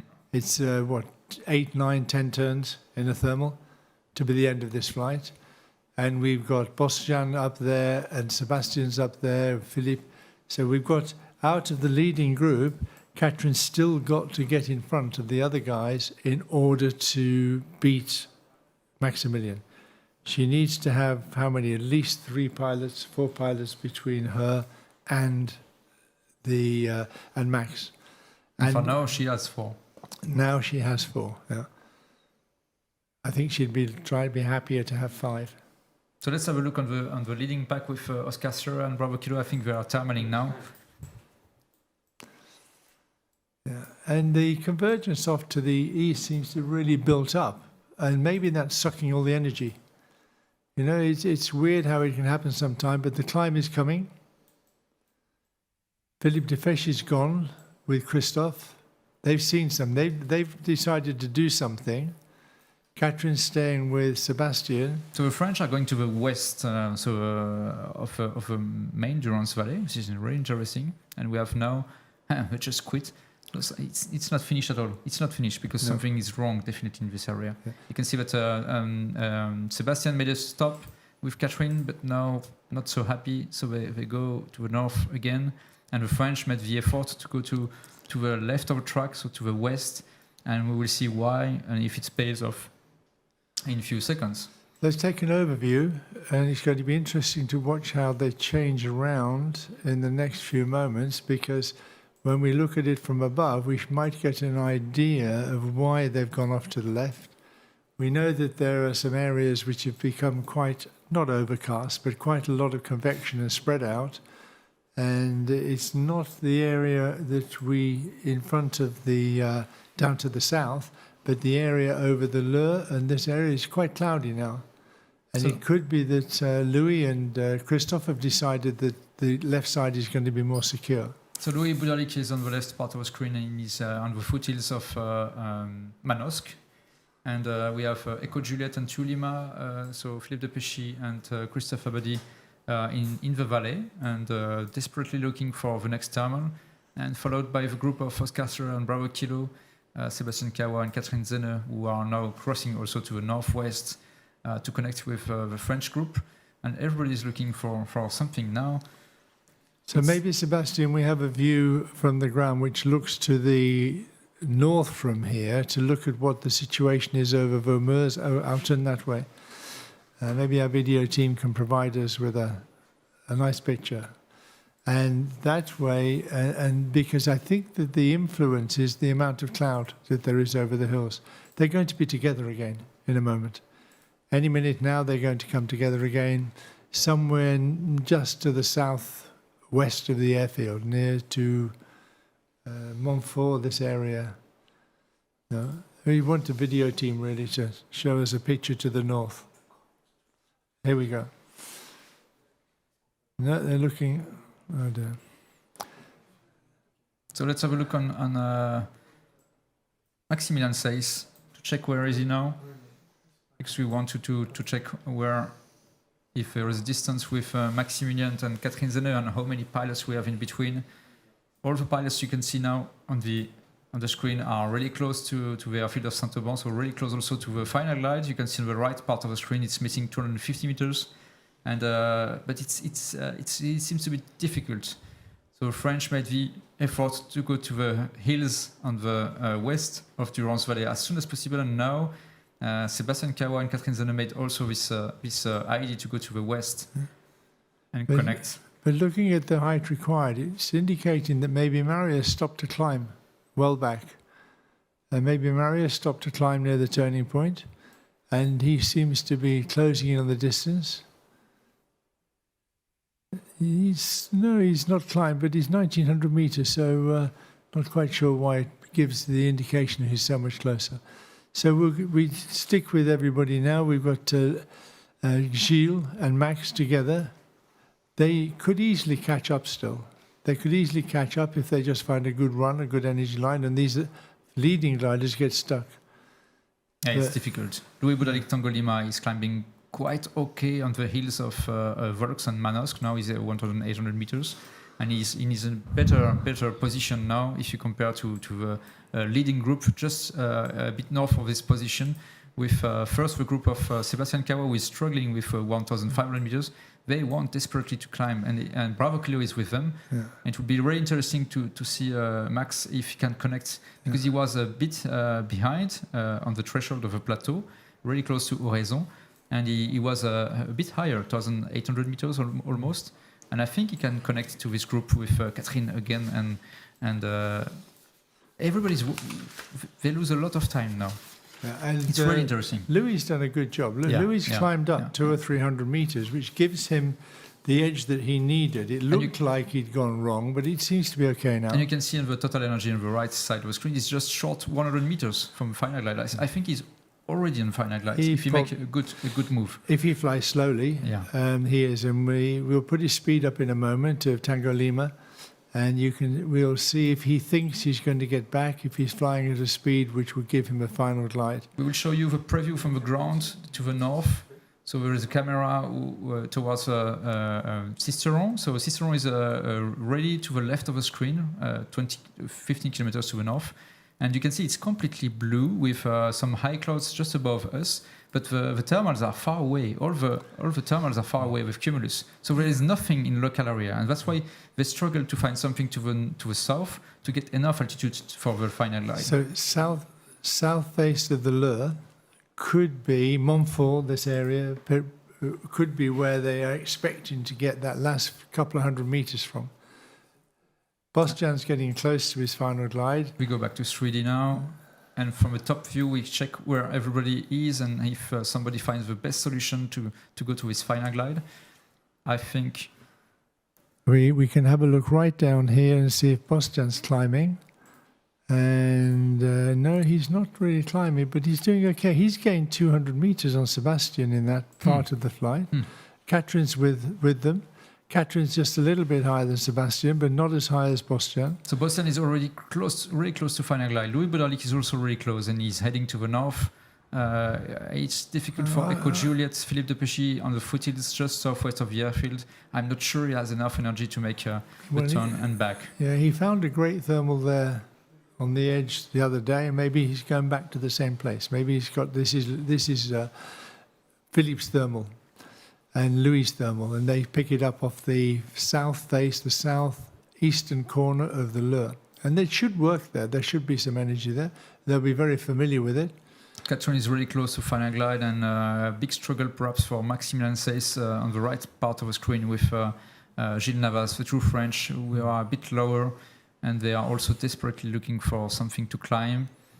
And it will be a big question mark how many pilots we have in between Catherine Zenne and Maximilian Seyss. You know, they could be going to run the ridge along. If they're going to run the ridges along, Thilo's pushed out ahead, and he's trying to fly the edge of the escarpment. And we'll have to see whether or not they're going to come back in the ridges to the eastern side of the Santaban Valley, which will work in this wind, but they will not. You need to get there at the height Thilo is now, not at the height he will arrive. Thilo is climbing. It's a really good information for Maximilian Seyss. If you can go a bit further back to see where is Maximilian and if he saw that Thilo is climbing, because this would be a big help. Yeah. Looks like he's only just climbing. Is he still? And Max is not looking at him. Max is not going to. Not for now. I think he's hesitating. He's 200 meters higher. Maybe he thinks, oh well, at my height, I don't need this. I don't need this. I can just keep cruising. And we will zoom out a bit to check what's going on for the other pilots. Oh, Echo Juliet is really close now to a turn point, but I think it will be a really short. He does need to climb. Yeah, definitely. He can't make it from there. He's got to find something on this edge of the hills. He's got to find something that's going up the side of the Leur. If he doesn't climb in the next kilometre or two, it could be end of the day for Philippe. Having flown so well, he's done a fantastic flight. He's been out there in front for so much of the time. So we have a Philippe marking the route. And you can see the terrain is really soft on the southeast part of Camp de Leur. So it's not really usable, and I think there is not a lot of wind. If we just check out, we can see the flag on the airfield, and they are really not blowing at all. So it's difficult time, and it will be really short, I think, as energy. And if we zoom out a bit, I think Tango Lima, Louis Bodorlik, is just behind and much higher. Louis says he's almost got final glide. It says Bostian has got final glide. Bottom left of the screen, Tango Lima. Catherine. And shaded a bit, we have Tu Lima, who is also really low to the foothills of Leur, and it's difficult. And now Bostian to the bottom of the screen with Catherine Zenne. So I think they look like they've got the altitude. Yeah. Mike 7, Bostian, Oscar Serra Catherine. Must be not so far away, and he knows that the game is over also for him. It's okay. He secured the first place, so no pressure at all. But then the next question is about Maximilian Seyss. If he went to Thilo Holygaus or not. Let's check it. Yeah. I think so. Yeah, we have a view in a few seconds coming. Yeah. He's climbing okay. And Lima Bravo, he pushed. He thinks he has enough energy. So Thilo Oliga was gathering more altitude to secure a final glide, and Lima Bravo, Maximilian says from France, pushing because he knows that the heat is coming from the west with Katrin Zenne. And if Max thinks he's got enough height, the others have definitely got enough height. To Lima there, Christoph, he's struggling a little bit. He's not got the height he needs. Let's go back to the leading pack and see how they're getting on as they come up towards Philippe de Pesce on the hillside. Difficult time for Philippe. If they pass over him 200 meters above, they should be home. Very difficult time. Just a bit of a data blank there, but it'll come back. 840 meters low. To Lima is following also low, 980 meters, and Tango Lima is in much safer position. Already above the final glide, and should be okay for Louis Boudalic, perhaps a day win. Yeah, well, Louis should be okay, but we can't see our other group. Pull out a little bit more, please, Sebastian, and we'll just see what's happening to Katrin and Bostjan. They try the best, I think. They try the best to keep the altitude because they want to secure their place now, and but still it will be. They're really fat. They're really fat with height. Yeah. It shows that Thilo has got a goal rival height, but how did he do that? I don't think that can be right. No, Thilo was climbing with. He was, but it says he's much higher. Yeah, it's okay. He's still climbing. But okay, but he's got a lot further to go. He's on the right part of the screen now, 1,900 meters. So now it's a rush for Thilo. Yeah. It's a rush. He will push on the stick and fly much. He's got the faster. height, but he lacks the distance. Yeah. And he can't fly fast enough now. There's no way he can fly fast enough. But I think that little group with Katrin and Sebastian, nobody wants to break away. Yeah, and it's interesting because they're I playing think cat and mouse here. Katrin is not anymore in the distance of the Flarm to get to know where is Maximilian. And she thinks, okay, job is done. And Maximilian is now trying to make it the best he can to reach the turn point. He's 17 kilometers to the turn point of Sisteron, and then he will have 12 kilometers to 13 kilometers. So it's 30 kilometers to do for Maximilian, and 30 kilometers with a glider. Modern glider, 80 meters. I think it will be okay. He needs to be really focused, but it will be okay. Yeah, Katrin's run on, and she surely got the altitude to come home. This is strange. So you would have thought that she'd be quite easy, but she seems to be wanting to stick with. We will have real view, just to show you Sebastian. real view from the spy in the sky, and we have a shower. We have a shower on the Lure, and so they are on the pilots on the west of a track. They don't want to go through the shower. They have a fear that it will be a lot of sink air, and they don't want to test this. So that's why they are making this big detour, and it's big time also. Yeah, and that's why they're taking it so slowly. So they're taking it really slowly to get round, and that could be very expensive. Christophe Abadi really low to Lima on the top of the screen, 720 meters, and he tries to reach the turn point, but I think he will cancel now. We put the total energy back on, and we'll see if Max has got his height. Because if Max has got his height, just then 50 he's going meters to short. come home. 50 meters short. He's going to be home. Yeah, as long as so. this shower doesn't really affect him, he's going to be home, and Thilo's going to pushing. do well. Thilo is pushing. It's really interesting now. I think the speed is completely different. It will be from the cockpit of Lima Bravo. So it's looking like Tango Lima is going to be the first home. Yep. And it looks like Max might just be the second home. Or third. Or third. If Thilo reaches him. Yeah, and what a turnaround. They all came around. It's a mistake for Katrin and co to stay with Sebastian because he doesn't have to come home. No, not anymore. He doesn't have to. He doesn't have to care, and to stay with him is why is he going over there? He's going over there because he doesn't need to push back. And they lost completely Max and his position. So the management of the game for Katrin Zenne was completely different. But still, it's not finished. Max must be really focused. He's just short 15 meters to the final line. And we can focus on Tango Lima now with Louis Boudalic, who will be the first to reach the turn point. But not very high. Not very high. 600 meters today, the finish line. So it's not finished. I don't know if we've reset the finish line in our total energy, have we? So maybe they are a little short. We can see that Christophe is still motoring on. A lot of sinking here. Traveling very hopefully. And we can see Louis really coming down here. And I would say that they were very, very marginal. It's looking a bit difficult for them. And is that going to be true also for Thilo? Is Thilo going to have the same problem when he comes through? So Thilo is much higher, I think. He made this extra energy. He wanted to be as high as possible. I think when he saw the shower on the Corne de Lure, he said, "Oh, now it's time to give her more energy before trying something." So we can see how high Katrin is now. She's really climbed up. It's looking a bit tricky for Max again. He's lost. He was well on to his final glide. He's still on the final glide if nothing happens, and if nothing happens, Max has got his third place. If nothing happens to Max on this part of the fight, he's going to be back. He needs to finish. Yeah, and it looks like Sebastian and Bostian and Katrin went for a tourist flight. Looks almost like they went for a sightseeing trip off the west end of the Lure. Okay, we check the turn point with Louis crossing, I think, the turn point. Echo Juliet tries something to give him more energy because he's too low. It will be really marginal. He's gone onto the hill. He's going to see if he can climb up on the hill beyond. That's a really desperate measure. Yeah. Tango Lima only has 350 meters. And with that 350 meters, not so great. He has to do 14 kilometers. And so it's possible, but he needs really favorable air to do that. And he had a bad experience coming to his turn point, so he don't want to cross 2 times the sinking hair.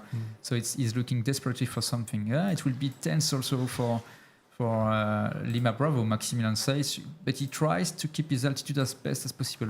He did not make the so close to the rain, I think, so it's a bit better, but he needs to be really careful. So Maximilian is just 80 meters above the finish for the total energy, which is quite good information from Max. And it's into wind. There isn't much wind, but it's into wind. So they don't have a tailwind. There's no favorable wind for them. And it's going to be tricky for Philippe, but he's flying slowly. Maybe we can just put Philippe on the bottom next to Thilo, and we can see what sort of speed Philippe's flying at. And minimum speed. Yeah, he's flying it really, really slowly. Yeah. And he's flying really, really carefully along this part of the flight. So left part of the screen, always this total energy information, very important with Katrin Zenne, who gave her a lot of energy. But she will come through the rain. That's why she's gathering a lot of energy. Bostian is with her. So they are on the top right of the screen. Oscar Sierra, Sebastian Kawa, now he left this thermal and he's crossing the rain area. So he's losing a lot of altitude, like Louis Boudalik made a few minutes ago. And you can see that the leader, Eco Juliet, is really, really low now. Philippe Depechy will be really difficult to finish, and I think he will have to use his engine. And now Christophe is in the similar position, but he had a tiny bit more altitude. If they get favourable air, there is a chance, but it's not a big chance at the moment.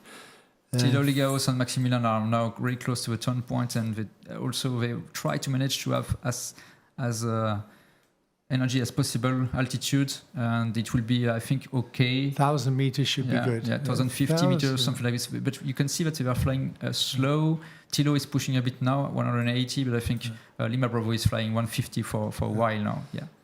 And to Lima, I suspect now that Christophe may well have started their engine. You can see they're not coming down at all. Yeah. They're flying slowly. It may be that they're engineing back. So 3 Victor first to turn the turn point, real with no engine, we think, and followed by Maximilian Seitz, who made a good move at one point a few minutes ago, not going to the problematic area with the rain. And the thermal that Thilo found on the escarpment, Max got it, and that was the big game changer. Beer? It gave them the option to come straight back. So now Thilo is pushing. And Marius is no engine, and he's not very high. Marius doesn't look like he's got the high. Same problem as Tulima and Eco Juliet, but he has no engine at all. Yeah. He made already outlanding during the first race, and I know that he don't want to have the same situation, so we'll see if at one point he does not cancel. Yeah. Oscar Sierra will not be high at all. Well, you can think about how many meters he lost with the rain. Yeah, maybe he's going very fast. But you're right, he's not very high. He's sinking quite a lot. It will be really, really tense for Sebastian now. He's heading into some difficulty with the final glide. and we're pretty sure that to Lima and Echo Lima, is it Philippe? They've started their engines. Echo Juliet, Philippe Echo Depechy, Juliet, yeah. sorry. And Mike Seven's turn for home. Looks like Mike Seven's decided that that's it. He's not going to make it. So what's Sebastian going to do? Is he going to try and make it? He doesn't need to. He's going to be first anyway.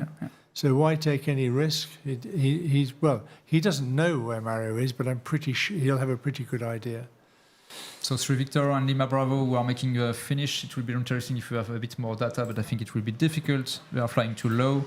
Some pilots are using engine and now making finish on the line, but it's not valid. And we will see in a few seconds on the real image the finish of Thilo and Maximilian, who the two pilots who made the effort to climb on the plateau to make this finish and to be far away from the rain. So we have data now, so we can look back on top of 3 Victor and Lima Bravo and just see what the distance is.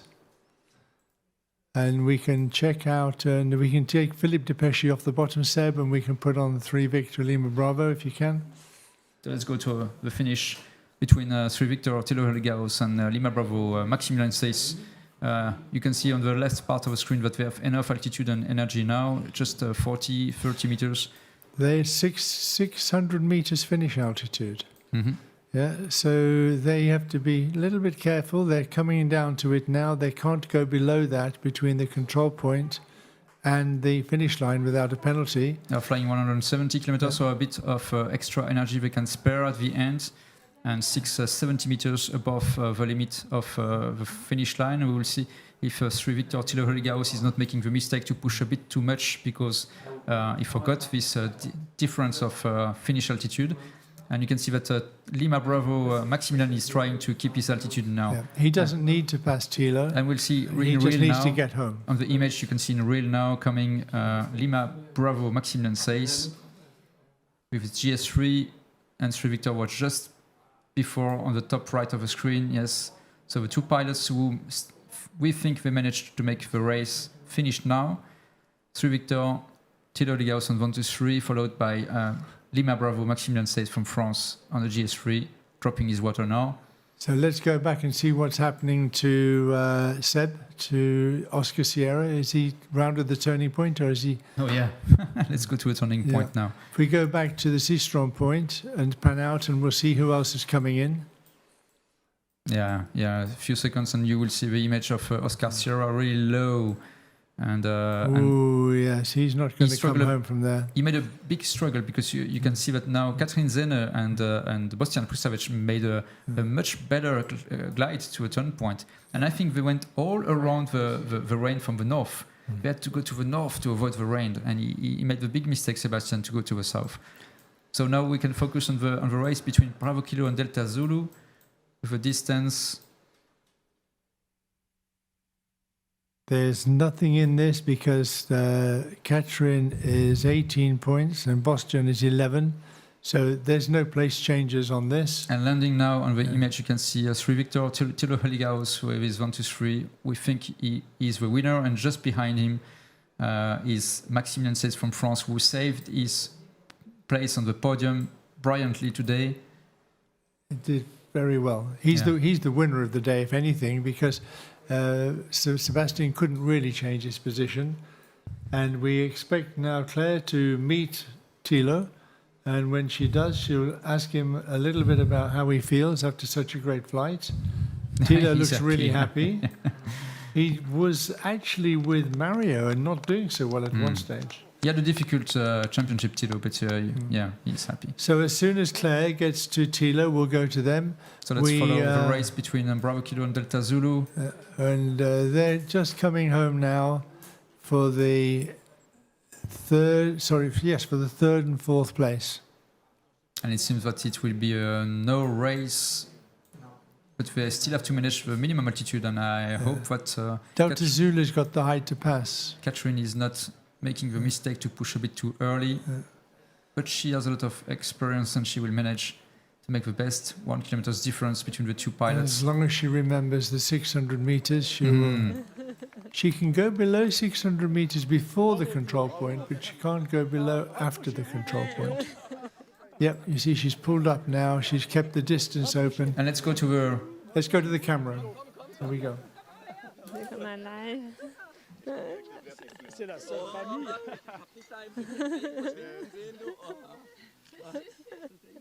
Yeah, we have with Thilo Legaus and with Maxime Lenses together, and they are happy face, happy pilots, with winner Thilo Legaus on the right and the left Maxime Lenses. And Claire, this third. we can get the story from both of them if you can. Find out what's going on. Matthias wants to get in the picture, as always. So we're waiting for Claire to get a chance to come up. Here we go. It was absolutely crazy. Well, I was at the beginning a little bit behind the others. We were far too low at the beginning. So finally I said, no, I want to be higher.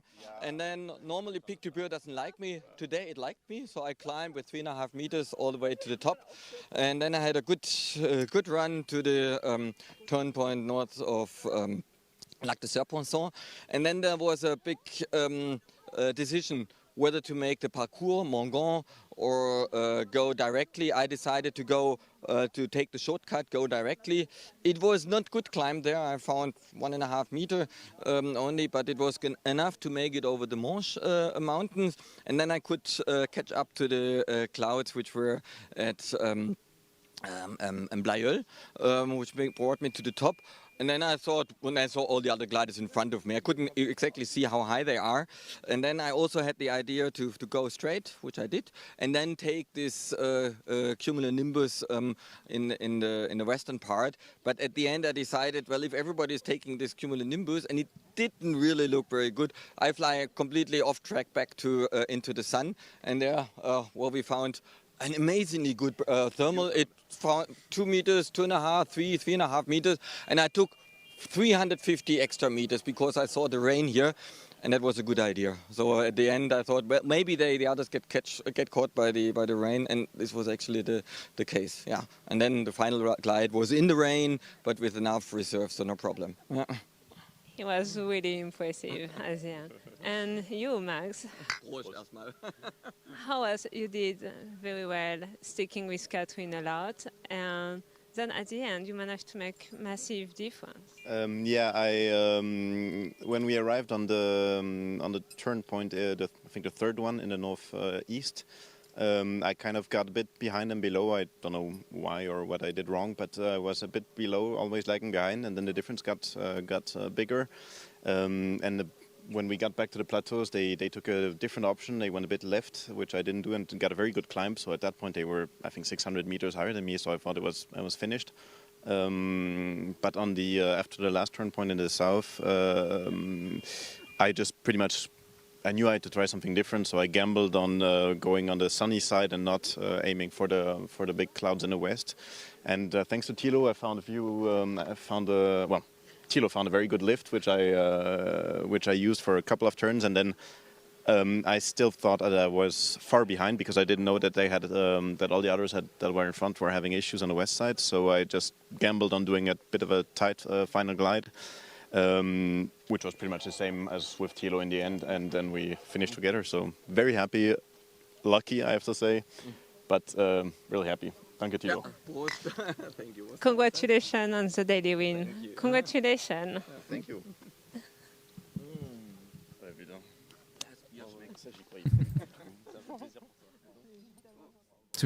Let's go back to a 3D. Well, Benj, last race.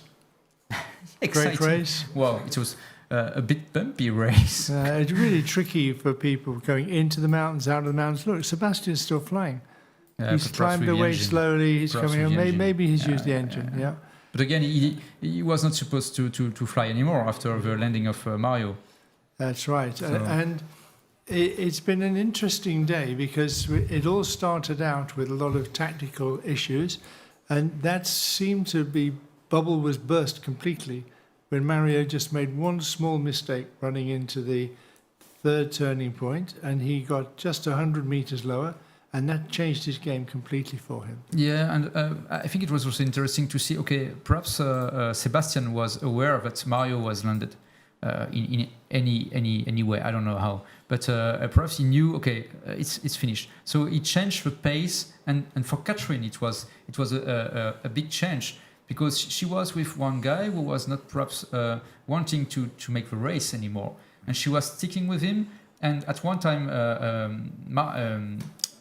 Maximilien Says from France made the decision to not be anymore with this group. Yeah, and it looked like chance. Max was dead. It looked like he'd lost his chances and he was going to be beaten by 4 or 5 people at the last main turn point.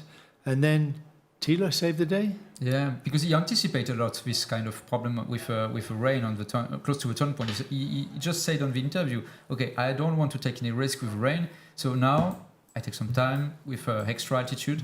And he showed that to Maximilien. Even if Maximilien took a decision to, okay, I need to push a bit more, but then it was wise and it was a game changer. Yeah, it was, and it was a good flight.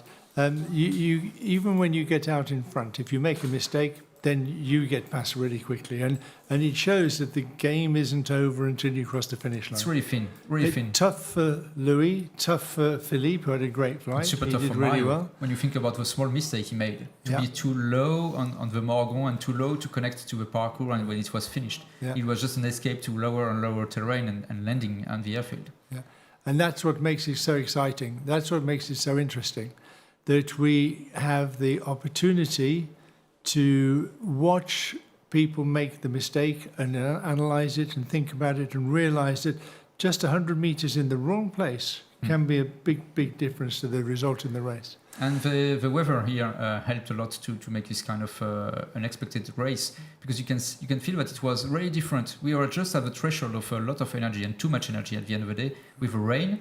And on the northwest it was different, on the southeast it was different, and a lot of change of gear along the task. And some easy ride on the northeast part with really high mountains, and then lower mountains make a bit of problems. So really interesting day again. So we had a great contest. Yeah, it's a great contest. Mario has done really well, winning 3 days. Mm-hmm. He's got an issue with second place. He seems to have got a headlock on second place, and he's done. It must be the 5th time now that Mario has made second place. I think 6 now. Yeah, so he made already 5th time, second world 5 champion. times in World Championship second, 2 times third in Sailplane Grand Prix Final. He's always there, but not quite got that last point. So let's hope that we see Mario again in the next final, and let's hope we give him a chance to make that first place next time. Yeah, especially because this style is really flamboyant. Yeah, he's great to watch. He's great to watch. So, Benj, what's the highlight for you, the contest? Which was the point that really sticks out in your mind? Oh, for me, it's the drama for Mario at the end. This is really one of a sad moment and also an exciting moment, because you can feel, perhaps he will get a great climb in this confluence wind, but no, it doesn't work. I was thinking about it, and on every race we've had at least one moment of drama, and sometimes high drama. And I can't actually put my finger on any one event, because different people have had different reasons for doing what they've done, and it's been incredibly entertaining to see the way they interpret the problem, the way they try to solve the problem, and the way in which sometimes it works and sometimes it doesn't. Seems to nearly always work for Sebastian, though.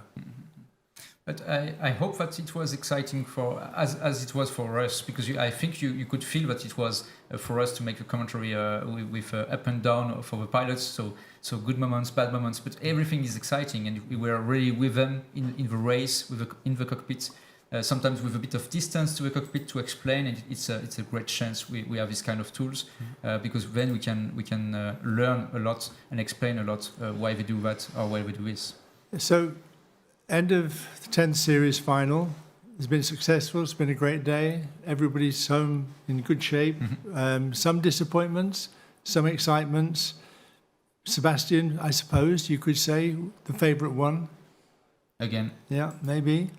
But he didn't get all his own way. No. He didn't get it all his own way, which is good. There's plenty of people out there ready to push him into that top spot, and he's got to work it. He's got to earn it. He can't just be given it. And he finished on a complete fail today, 0 points at all. So it was it could have been a complete different day if just Mario was still in the air, just still in the air. Yeah, that would have been that if Mario had just finished in the top 10. So next year, 2022, we have the National Series, The National Series venues and dates will be announced at the end of October. If you want to hold a Sailplane Grand Prix event in your country, then send us a bid. The information's all on the sgp.aero webpage. It's a great contest to have in the smaller clubs, especially when you have a lot of very willing guys to promote our sport and to do the work that's needed to make it appear exactly as we make it appear. And we're looking forward to receiving the bids for that event. 2023, next final. We don't know where it is, but we will tell you in the end of October. So how many venues will have for qualifying events? We normally? have 9 venues, and 7 will probably be in the Northern Hemisphere in Europe, and 2 of them will be in the Southern Hemisphere. So we give everybody a chance to compete. So we're looking forward to the next series. Stay tuned to sgp.aero. Those of you who follow us on Facebook will keep you updated. Those of you who visit the website, information turns up regularly. And let's see what we can do to produce another great final in 2023. Yeah, see you tonight for highlights and interview of the pilots on the podium. And I hope you enjoyed a lot this event. Podium is at 7 o'clock, local time, 1900 CET. We're going to have a party afterwards, and we look forward to bringing you the podium and then wrap up until next year's series. Thank you very much for listening. See you, bye-bye. See you again. Bye-bye.